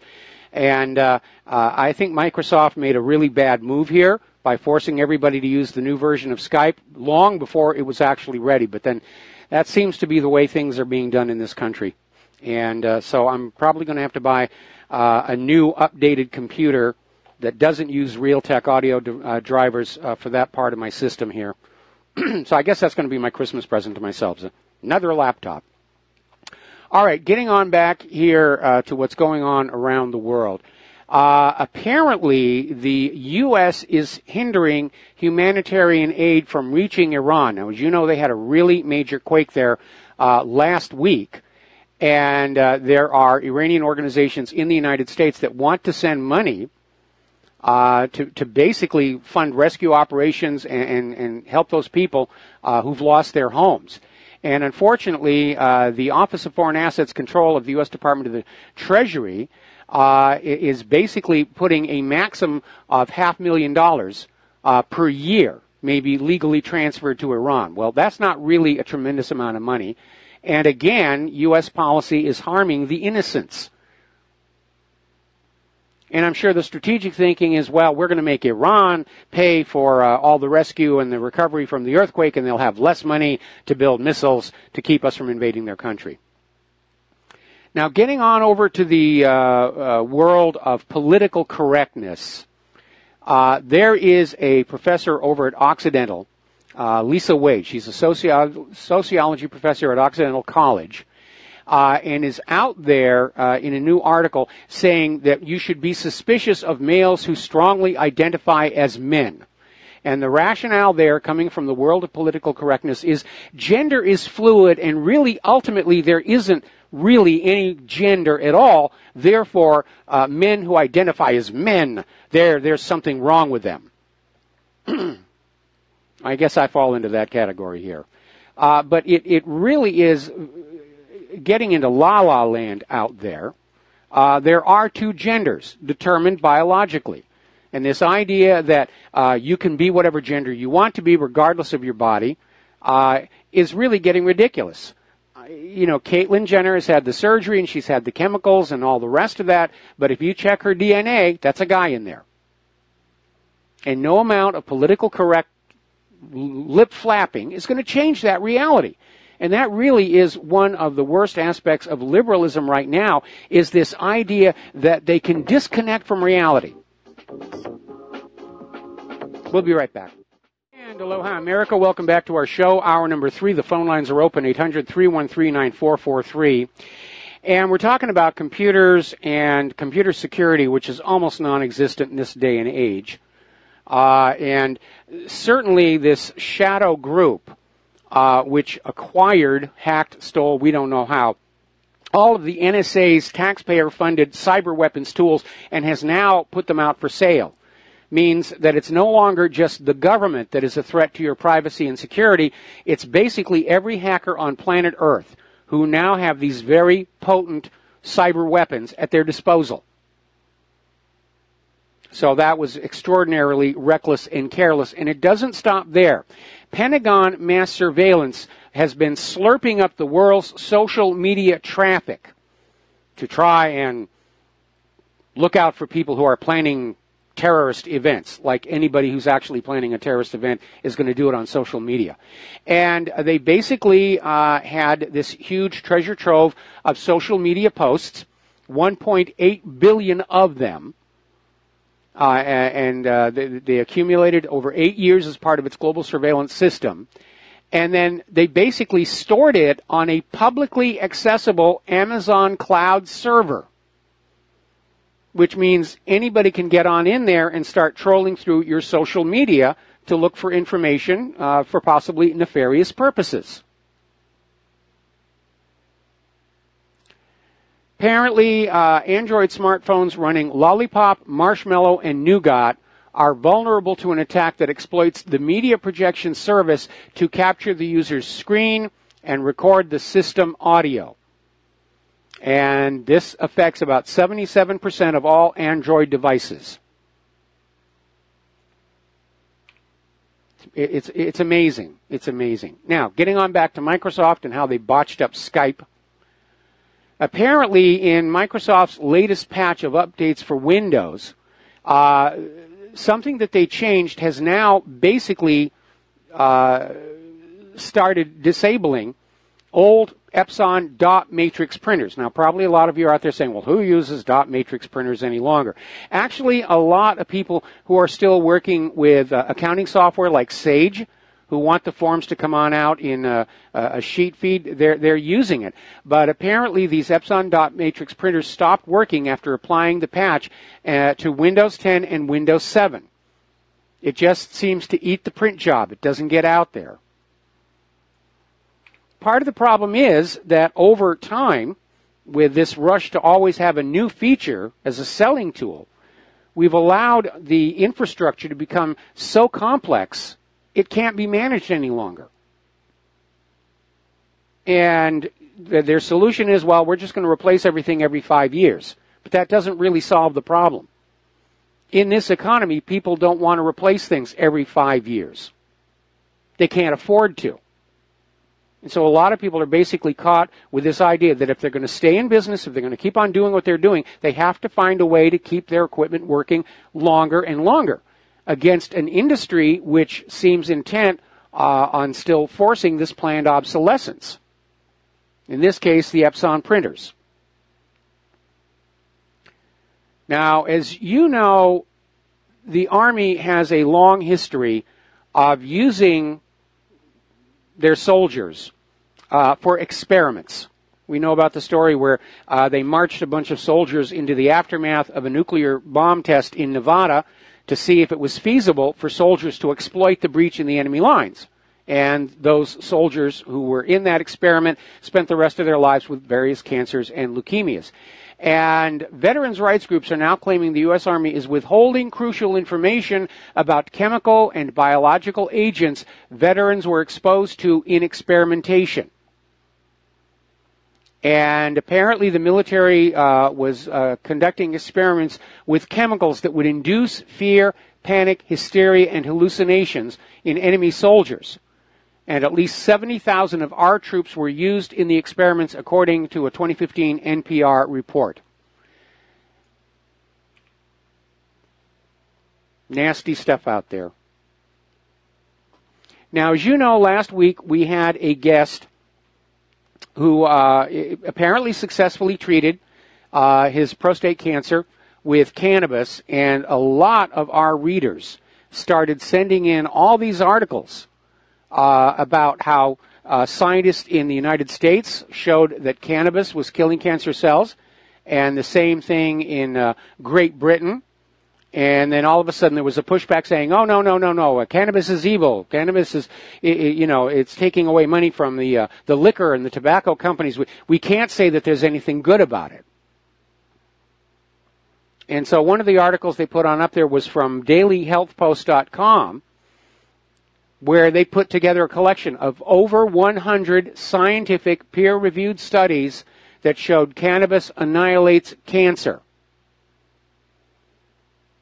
And these were followed by an onslaught of negative warnings about cannabis, most of which are likely linked to or generated by drug companies that stand to lose billions on these dangerous cancer drugs now considered the orthodox treatment. And again, what is best for the patient is no longer a factor in modern medical care. I remember there was a big stink many years ago over a very simple, very inexpensive chemical called hydrazine sulfate, which helped people basically deal with cancer symptoms. Wasn't touted as a cancer cure, but it made the problems cancer causes go away. And it was given prominence because Bob Guccione's wife came down with cancer and decided to undergo the hydrazine sulfate therapy. Hydrazine sulfate, my mistake. And it was working for her. And then, unfortunately, she passed away from an unrelated medical crisis. Apparently, she was undergoing surgery and something happened on the table here. But the big stink came on out because Bob Guccione did some digging, and he found out that hydrazine sulfate had been the victim of a scam by the National Cancer Institute, because hydrazine sulfate works only when you're not getting any other form of cancer treatment. If you're taking chemotherapy, it won't work. If you're getting radiation, it won't work. And yet the National Cancer Institute, when they finally agreed to have a trial, because this drug is used all over Europe and Russia, they literally rigged the test by testing hydrazine sulfate on cancer patients already undergoing chemotherapy. And it's all done to protect the orthodox cancer establishment, which makes huge amounts of money off of conventional chemotherapy and these radiation machines. And there have been studies that show that even if your cancer is killed by radiation, it will be back 5 years down the road, 5 or 6 years down the road, and it'll be more aggressive than it was before. And as for chemotherapy, it's basically a controlled poisoning. And even if it cures your cancer, what's left is just going to be ravaged by the chemicals. And I got to see this close up and personal with my mother, who was given both chemotherapy and radiation treatments for her cancer. And to this date, I still don't know if she died of the cancer or if she died of the cancer treatment. Now, the FCC is planning a vote next month to kill the Obama-era rules demanding fair treatment of web traffic. And it may decide to vacate the regulations altogether. This is net neutrality. And this is basically going to reignite this debate that basically has seen Republicans and broadband providers wanting to eliminate the rules, while Democrats and technology companies support them. The problem is, if these rules are rescinded, then your internet service provider can simply decide to put you in the slow lane And there have already been allegations of throttling by the internet service providers. Spectrum, which is what I'm stuck with here in Hawaii, they actually got sued by the state of New York because the actual bandwidth coming into the home was not what was being advertised and being billed for. And Spectrum said they're not throttling, but if you go into their own website, there's a place in there where they say that in the interest of balancing the load, they may temporarily reduce the speed of operation. And their rationale is it's not throttling because we didn't use the word throttle. And apparently the FCC has already received more than 22 million comments on the matter, where people think that the common carrier rules that applied to the broken up phone company should apply to the internet. All traffic is treated equally. But the ISPs, they want to give favorable treatment to the streaming providers and us troublesome independent media sites. Well, we'll just crank down their bandwidth. It's not like anybody's paying attention to them here. Apparently, over in California's elementary schools, they have new history textbooks that are pro-LGBT. And I'm not sure exactly what's in there. If they're trying to imply that certain famous individuals in our history were transsexual. But again, this politicalization of education has reached a crisis point. Our children are not being educated. They're being indoctrinated. They're not being taught to solve problems in the future. They're just being taught to regurgitate what they're told to believe. Now, you remember the big stink over the Tuam orphanages in Ireland that were being run by the Catholics, and how these children were being sold off to rich Americans for adoption, and how many of them were abused and a lot of them died and they were buried in this abandoned well. Apparently, they found another such incident over in Scotland. And apparently there was this orphanage run by Catholic nuns, and they thought that there were maybe a few bodies down there, and the excavation revealed 400 children. So that's ugly. That really is ugly. How can you treat a child like that? All right, let's take a phone call. Tom in Florida, aloha. Thank you for waiting. What's on your mind? Good evening, Michael. What's on my mind is the things I've been seeing on the news lately, especially today, is kind of perplexing. I don't know if you had a chance to see how much illegal immigration is costing the medical profession in this country. Yeah, it's a huge cost. It's cost $178 billion. It's not just the medical costs; it's the social services. You know, a lot of these people are not on jobs; they're applying for welfare. It is a huge, huge cost. Yeah, OAN, One American News has been talking about it for the last day or so, about illegal immigration. Of course, you had a border agent got shot, I guess, or murdered yesterday at the border.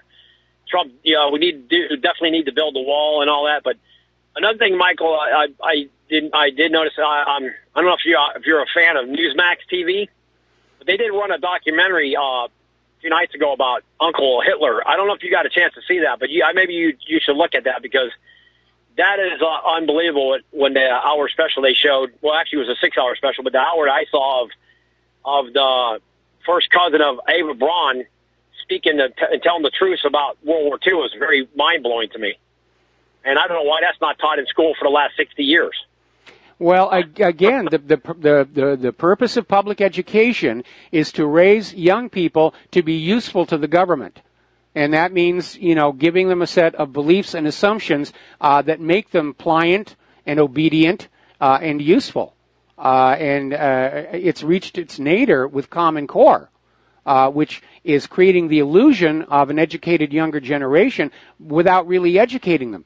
Most kids are already starting to go on out and say that if they want to learn something really important, they have to just do it on their own time. Absolutely. It was just a really unbelievable documentary that was really pertaining to the truth of what really happened in World War II and how the Rothschilds, and it was just amazing to me what has been hidden from the American public. Very unbelievable. Like the Kennedy files and the Kennedy assassination. This goes even way further back than that, and it was just unbelievable. It's mind-blowing that this one lady happened to be still alive, and nobody wants to claim the money for Mein Kampf. But I'm like, wow, Newsmax running a documentary like this is unbelievable. It was unbelievable watching that. It really was. Yeah, well, when I first started out on this voyage of truth discovery, I started out thinking, well, we've got a problem now. But as I dug deeper and deeper, I've come to the realization, and I think most Americans would agree with me now, the government has been lying to us, the corporate media has been lying to us all along. And I'll give you a good example. You know the story about George Washington and the cherry tree? Father, I cannot tell a lie. Never happened. It was cooked up during Washington's political campaign. So, yeah, they've been lying to us all along, and we just need to accept that as an axiom anytime they try and tell us another lie. You can't trust anything coming out of the corporate media except the weather and the sports scores, and they're not all that good on the weather. You're right on, Michael. I wonder if Frank is going to resign, Michael. What do you think? I'm sorry, one more time? Al Franken, do you think he's going to step down or he's going to stick it out? Try to stick it out with the Democrat Party? Oh, he's going to try and stick it on out because they're aiming to take over both houses of Congress next year, so he's not going to step down. And there's all these liberals and pundits out there saying, well, come on, he was just being a comedian. It wasn't really sexual assault and blah, blah, blah, blah, blah. But again, they're just underscoring the hypocrisy. Anyway, Tom, I think you already called in earlier to the show today. No, I didn't. There was somebody. The first time I called in. Oh, okay. All right. Because we'd like to hold it to just one call I wouldn't do that to you. Per caller per day. Anyway, listen. No, Michael, I wouldn't do that to you. I wouldn't do that to you. All right. Well, listen, we're going to let you go anyway because I got to get back to the news here. We're running short on time. Now, as you know, they had a huge spill in South Dakota from the Keystone XL pipeline, 5,000 barrels. It's a huge, huge mess. And the industry supporters are out there saying, well, look, we admit pipelines are going to spill. It's not a matter of if, it's a matter of when. And it's just something you're all going to have to accept, living along that pipeline route, for the benefits of having oil and gas technology in your lives here. And it was a little bit awkward. And TransCanada has been forced to shut down the pipeline following this huge release. Despite this, Nebraska regulators have approved the route of the Keystone XL pipeline through their state. Apparently, they're unconcerned with what might happen if there's a leak. Because remember, raw petroleum is toxic. It is poisonous. It is carcinogenic. Now, I'm convinced that if the oil industries were required to build leak-proof pipelines, they could. It's just a pipe. But they want to build them as cheaply as possible to maximize profitability. Now then, as you know, Thursday is Thanksgiving, and apparently the indications are there might be a white Thanksgiving in Washington, D.C., and much of the Atlantic seaboard. This is according to AccuWeather senior meteorologist Brett Anderson. Meanwhile, in western Washington, ski and snowboard season is officially underway. So huzzah, huzzah there. And amazingly enough, down in Cape Town, now remember, they're south of the equator. They're supposed to be coming up on their summer. And they're still getting snow. Same thing in Australia. Summer snow, giant hail. Now, the latest word coming out from the global warming community is, no, there never was a pause in global warming. The only problem was we had a lack of data from the Arctic, and it made it look like global warming had taken a pause. But no, trust us, it's still going on. It's still a major, major threat. Meanwhile, over in Russia, astrophysicist Dr. Habibullo Abdusamatov, head of Space Research Laboratory at the Pulkovo Observatory of the Russian Academy of Sciences, is saying we're already in the new little ice age. It's started. And basically saying that the quasi-centennial variation, or quasi-bicentennial variation in total solar radiance is basically trending toward a new low. We have all of these overlapping solar cycles that they're starting to figure on out. And they're all meeting at the low point over the next couple of years. So he's basically saying, as near as he can tell, the new little ice age begins years ago, 2015.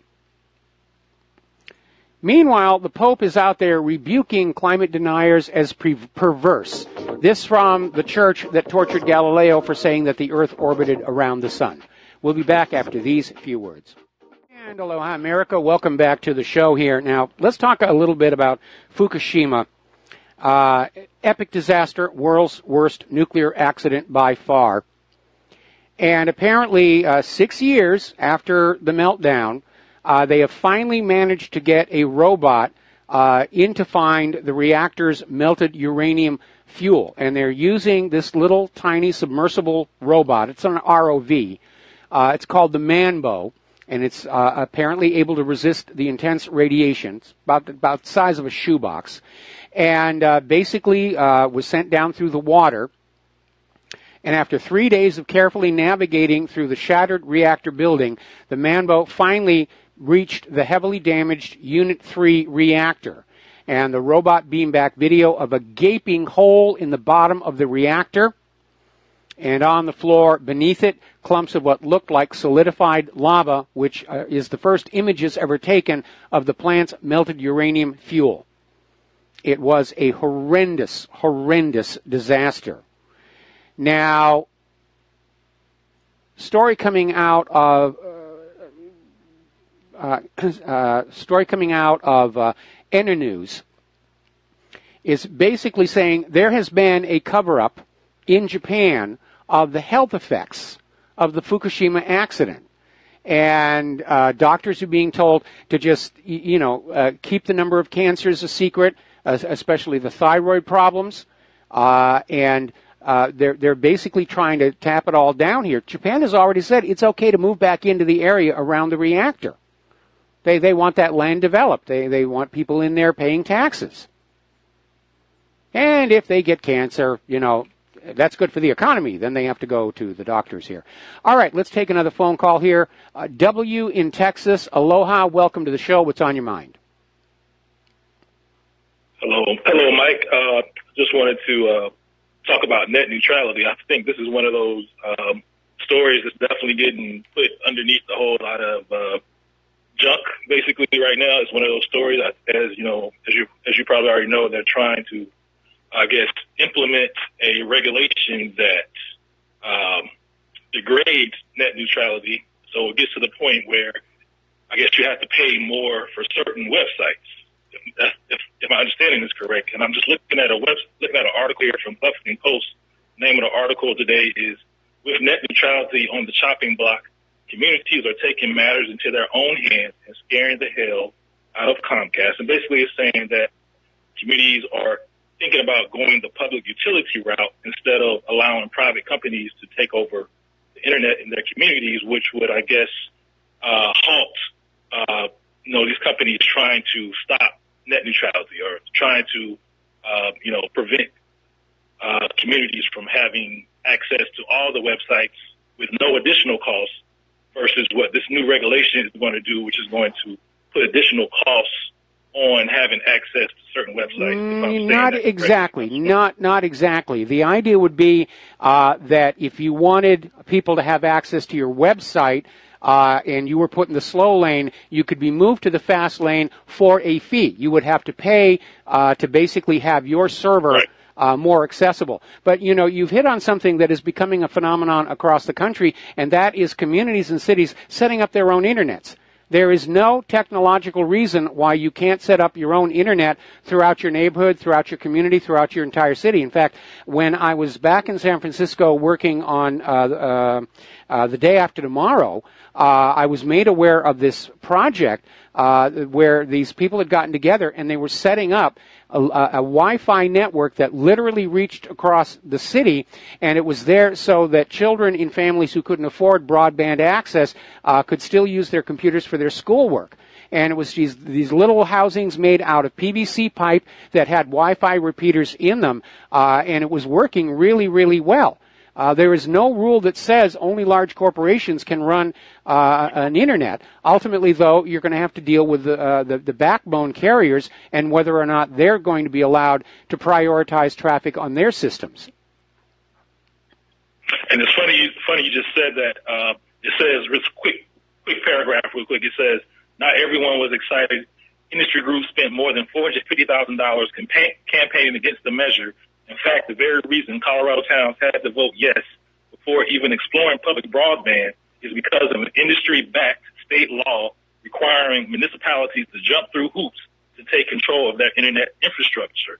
The industry has successfully pushed similar legislation in over 20 states. So as you can see, there's already been all right, so it's now illegal for you to set up your own internet, I guess. All right, well, listen, W, we got to let you go. We're coming up on another commercial break, and we'll be back after these few words. And aloha, America. Welcome back to our show here. Now, apparently, there is a big problem up on Lake Michigan where U.S. Steel 6 months ago dumped a plume of toxic metal into a tributary of Lake Michigan. And apparently they've had another spill at the same Northwest Indiana plant. And they asked state environmental regulators to keep it secret, according to newly released documents. And the toxic material was chromium. And so here we have a large corporation dumping these toxic chemicals into the water and then turning around to the government and saying, yeah, you got to keep this secret. And given that we didn't see this on the corporate media, I think the government went along with it. And it raises the possibility, what other environmental damage has been done you are not aware of, possibly near your home? Because corporations like to cover that stuff up. Remember that Aaron Brockovich, Pacific Gas and Electric, had this hexavalent form of chromium, highly toxic, was leaching out from their storage pools that weren't properly constructed, and they hid it for years. Now, down in Madagascar, there's a lot of concern about this outbreak of the Black Plague. Apparently, parents rushed to schools to collect their children after rumors started that students were going to be forced into having anti-plague vaccinations. And so here's where the abuse of vaccines comes back to haunt them. The parents don't want the needles. Apparently, patients are leaving the hospitals out of concern that they're actually going to get sicker there. And one of the reasons is because the plague is now spreading to the health workers, raising the possibility that Madagascar can't contain the Black Death, and even worse, that it may have gone airborne. And that would be really, really nasty. Now, the Black Plague that we read about in the history of Europe in the Middle Ages was not airborne. It was carried directly from person to person by fleas. If it's airborne, then it will spread like a cold. Now, the FDA has approved a new digital sensor to ensure patients with mental health issues are taking the medications they're told to take. And basically, inside the medication, there's a little tiny chip that will send out a signal that is picked up by a patch you wear on some part of your body, which then in turn transmits a signal to an application run on your smartphone. And the idea being that if you're not taking your medications on time, an alert will be sounded and some guys in white coats will show up at your home to shove the pill down your throat. It does seem to be another form of medical big brotherism, where you're no longer going to have the right to refuse the medications the government wants to give you. It's right out of Aldous Huxley's Brave New World. Another article coming out of Zero Hedge. Scientists shocked as fisheries collapse on West Coast. It's the worst we've seen. And the Gulf of Alaska cod populations appear to be taking a nosedive. And scientists are shocked at the collapse and starving fish, making this the worst they've ever seen. Now, there are factors like overfishing. There are pollutants getting into the ocean, plastics, They've sampled life forms thousands of feet down in the ocean, and they've got bits of plastic in their stomach. There are pharmaceuticals pouring into the oceans from the sewer systems, and now they're acknowledging that the radioactive contamination from Fukushima is worse than originally estimated. The powers that be have really messed up this planet. And the problem is because the cycle of life in the oceans, if you have a few key species that are dying off, it's going to have a domino effect. And these large fish may be starving because they can't find their normal food source anymore. Or maybe because of the pharmaceuticals or the pollutants or the radiation, they can't digest their food. But it's a mess. It is really, really a mess. And apparently, the U.S. government is gearing up to slaughter 90,000 wild horses. And apparently this is at the behest of the livestock lobby, who want their range kept clean of wild animals so that they can have their commercial animals do much better. And so the question of what to do with wild horses on land controlled by the Bureau of Land Management has been the subject of debate for some time. Now, remember when they went on into the Bundy Ranch and said, we're going to take control of your ranch because your cattle are endangering the desert turtle. And now they're going to turn around and just haul off and kill 90,000 horses because they're in the way of the commercial ranches. Now, if you like apples, and it's kind of hard to imagine somebody who doesn't, there is a new apple hitting store shelves, the Arctic apple. And they are genetically engineered not to brown on their way to supermarkets. And apparently these apples, made by Okanagan Specialty Fruits, are altered to not turn brown when exposed to the air. I have absolutely no intention of ever eating one of those. Because again, this GMO technology has been just rushed to the marketplace without a full, careful consideration of its long-term consequences. And we know that genetically engineering a crop can produce unanticipated side effects, which often don't show up until the product is out there being used. I'm still concerned about that epicite gene having gotten into the wild. Now, Britain is going to back a full ban on pesticides known to kill the honeybees, and that probably will help a little bit with colony collapse disorder. But again, I think the culprit may be the pollen from GMO plants, because colony collapse disorder began at the same time GMO plants started going into widespread use. And there had been an article in Nature magazine about that time showing that pollen from GMO plants were harmful to benign insect species. Now, the article specifically talked about the monarch butterfly, which has suffered a serious decline in population over the years. They're starting to come back, at least here in Hawaii. But again, looking at what's going on with these toxic spills, and the companies say to the regulators, please don't tell anybody. Does anybody think for a moment that if Monsanto found out their pollen from GMO plants was the cause of colony collapse disorder, do you think they'd stand up and say, yeah, we're guilty. It's our fault. We're our problem. No, they're going to find something else to blame. Remember when colony collapse disorder first started, they blamed microwave towers.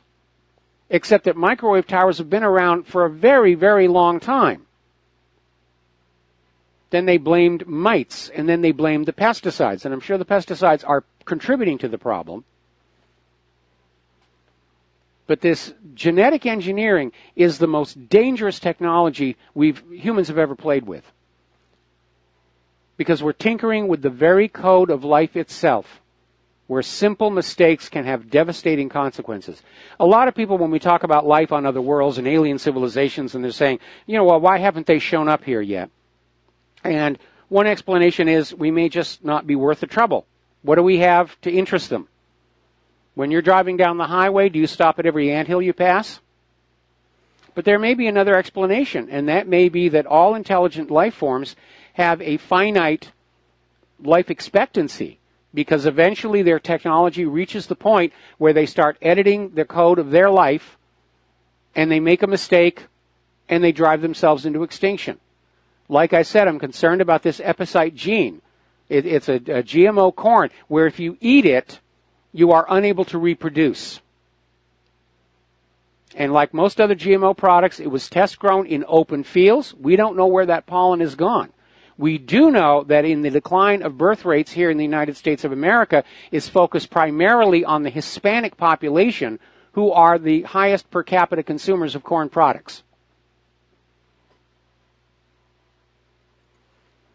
Now, over in Mexico, the Popocatépetl volcano has violently erupted, and authorities are warning a bigger eruption could threaten more than 20 million people in Mexico City. The Ring of Fire has really been rocking and rolling. We've had a couple of big quakes over in New Caledonia. Just had another one between Fiji and Samoa. Big quakes. And it almost feels like something is adjusting inside the world. Now, apparently, Russian Culture Minister Vladimir Medinsky has described a decision by a Dutch court not to return a collection of Scythian gold to Crimea as a most dangerous precedent and threatened to sever all museum ties with the Netherlands. Here's the story.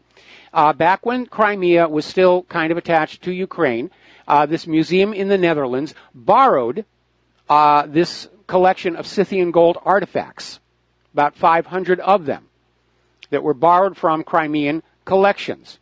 And museums do that a lot. You will see these touring exhibits of things that are borrowed from other museums around the world. But with Crimea having left Ukraine and merged with the Russian republics, the Netherlands just decided, we're not going to return it. We're just going to hang on to it. And they got a Dutch court to go along with it. And Russia is saying this is similar to Nazi looting of other people's treasures. And they're very angry about it, as well they should be. Apparently, this situation with the sexual allegations, I think somebody needs to slow this down a little bit. Because apparently, TV host Charlie Rose is now the subject of allegations by 8 women who ranged in age from 21 to 37 at the time of the alleged encounters. And they were employees or wanted to work for Rose at the Charlie Rose show from the late 1990s to as recently as 2011. And CBS has now suspended Charlie Rose.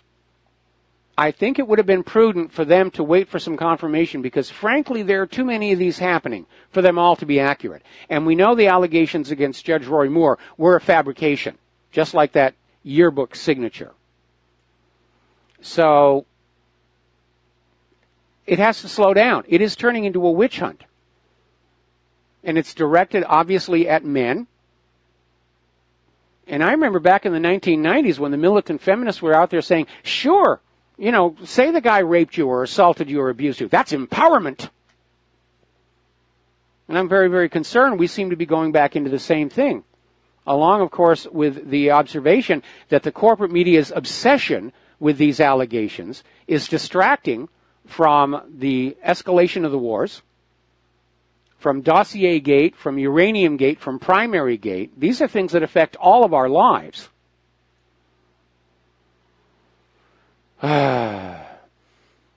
Apparently, another accuser against Sylvester Stallone has come forward. All right, let's take a phone call. Frank in North Carolina, aloha. Welcome to the show. What's on your mind? Yeah, Mike, I got a question. But first of all, looking back on it, when I was a teenager and whatnot, I guess I was raped a number of times by girls. I was always trying to be the gentleman and, not trying to, get aningwhere on the first or second date. And these women were all over me, ripping my pants off. My heart bleeds for you. Well, the thing is, all sex is rape. Based on that, I guess they were raping. Yeah.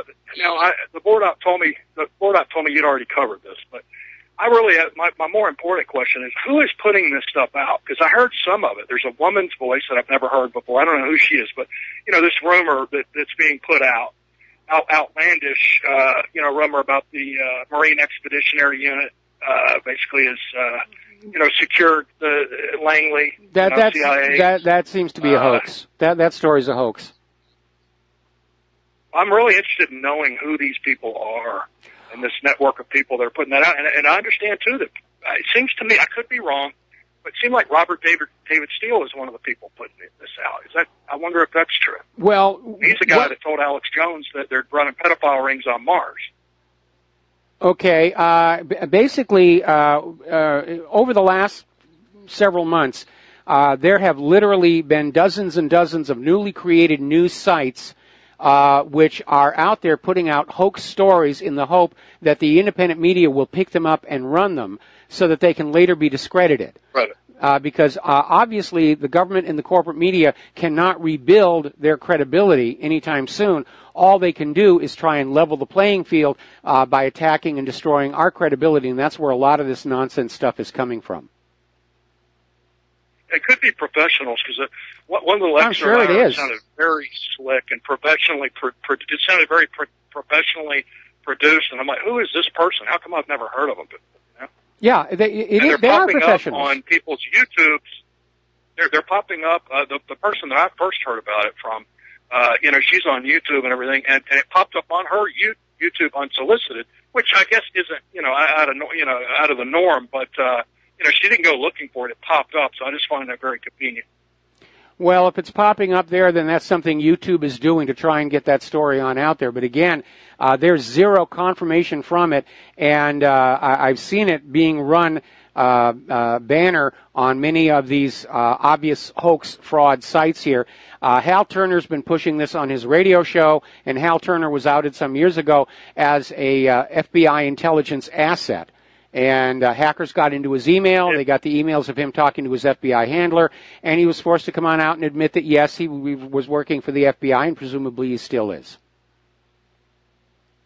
Well, if it sounds too good to be true, it is. I was getting ready to go to my recruiting office, see if they can take me back. But, yeah, no, right now, official Washington, D.C., especially the narcocracy, they're in a panic. They're nearing the edge of hysteria over the fact that people just aren't buying the bovine excrement anymore. And they have gotten what they wanted with lies and fraud and deception for so long, they don't know any other way to go about their business. They've forgotten how to actually run a country as a country rather than as a scam for their own enrichment and glorification. So they're really in a bit of a panic. They're kind of caught between a rock and a hard place. Hillary is out there making these threats that if she's charged for any of her crimes, terrible things will happen, meaning she'll spill the beans on a lot of really nasty stuff that could bring the entire federal government down. And I think it's only a matter of time before that happens anyway. So, Frank, we're going to let you go. We've got to take another break for commercials. We'll be back with the last segment of our program after these few words. And aloha, America. Welcome back to the show, last segment of our program today. And we've got a little bit of good news for all of you. RBN host Tom Lacovara has been released from federal prison after almost 1 year, and he's going to be joining John Stedmiller right after my show ends, which is just in about 5 minutes here. So you're going to want to stay tuned and hear it, because Tom will be on with John to basically update everyone about his ordeal, which is related to the Malheur occupation and the Bundy Ranch trials. And we know that in the case of the Malheur occupation, that is tied into the Uranium One scandal, because the uranium that the Canadian company wanted was underneath that ground that they were trying to seize. Didn't want to pay fair market price for the mineral rights, just said, we're going to shoo all these people off. And so that's a degree of just how corrupt our government has become. So you're going to want to stay tuned for that show here. Tom Lacovara is going to be on with John Stedmiller. Definitely do not miss that one. Now then, interestingly enough, Harvard Experiment did a study about exposure in the news media, which sort of contradicts the conventional wisdom that large media outlets command more attention. And what the Harvard study found out was that even small publishers have a large effect on the national discourse. And this was an article published in Science on the Effects of News. And it says, exposure to the news media causes Americans to take public stands on specific issues, join national policy conversations, and express themselves publicly. And the research aims to quantify the effect of news media. And basically said that the art of publishing news is still surprising in many ways. And what this basically means is the independent media still has, we have an impact. We may have a larger impact than most people would assume. And that's really a very good thing. And finally, last story today here. As Bitcoin is soaring to ever higher heights, a lot of people are talking about Bitcoin for wealth preservation. Earlier in the show, we talked about how the Bitcoin enthusiasts have conceded it will never really be the basis of a national payment system, but they're saying, hang on to it because it's virtual gold. And unfortunately, as I said before, I'm smelling tulips in the air here. When it comes to the gold versus Bitcoin debate, there's something you need to keep in mind. Gold is physical, it is tangible, it is in your hand, under your control. Bitcoin is an imaginary construct. And so there's no question. If all the computers go down, Bitcoin vanishes. The gold will still be there. And I shudder to think that somebody may be trying to hype the Bitcoin to get people to sell their gold, because we know the private central banks are trying to grab that. The Fed in New York is trying to get more gold. No, you keep your hands on that gold. All right, there's the music. Time for me to get on out of here, and I got to do the Jim Goddard show. So we'll be back here tomorrow, Tuesday, on the Republic Broadcasting Network. Stay tuned for John Stadmiller. You're going to love the show. We'll be back tomorrow. Aloha, America.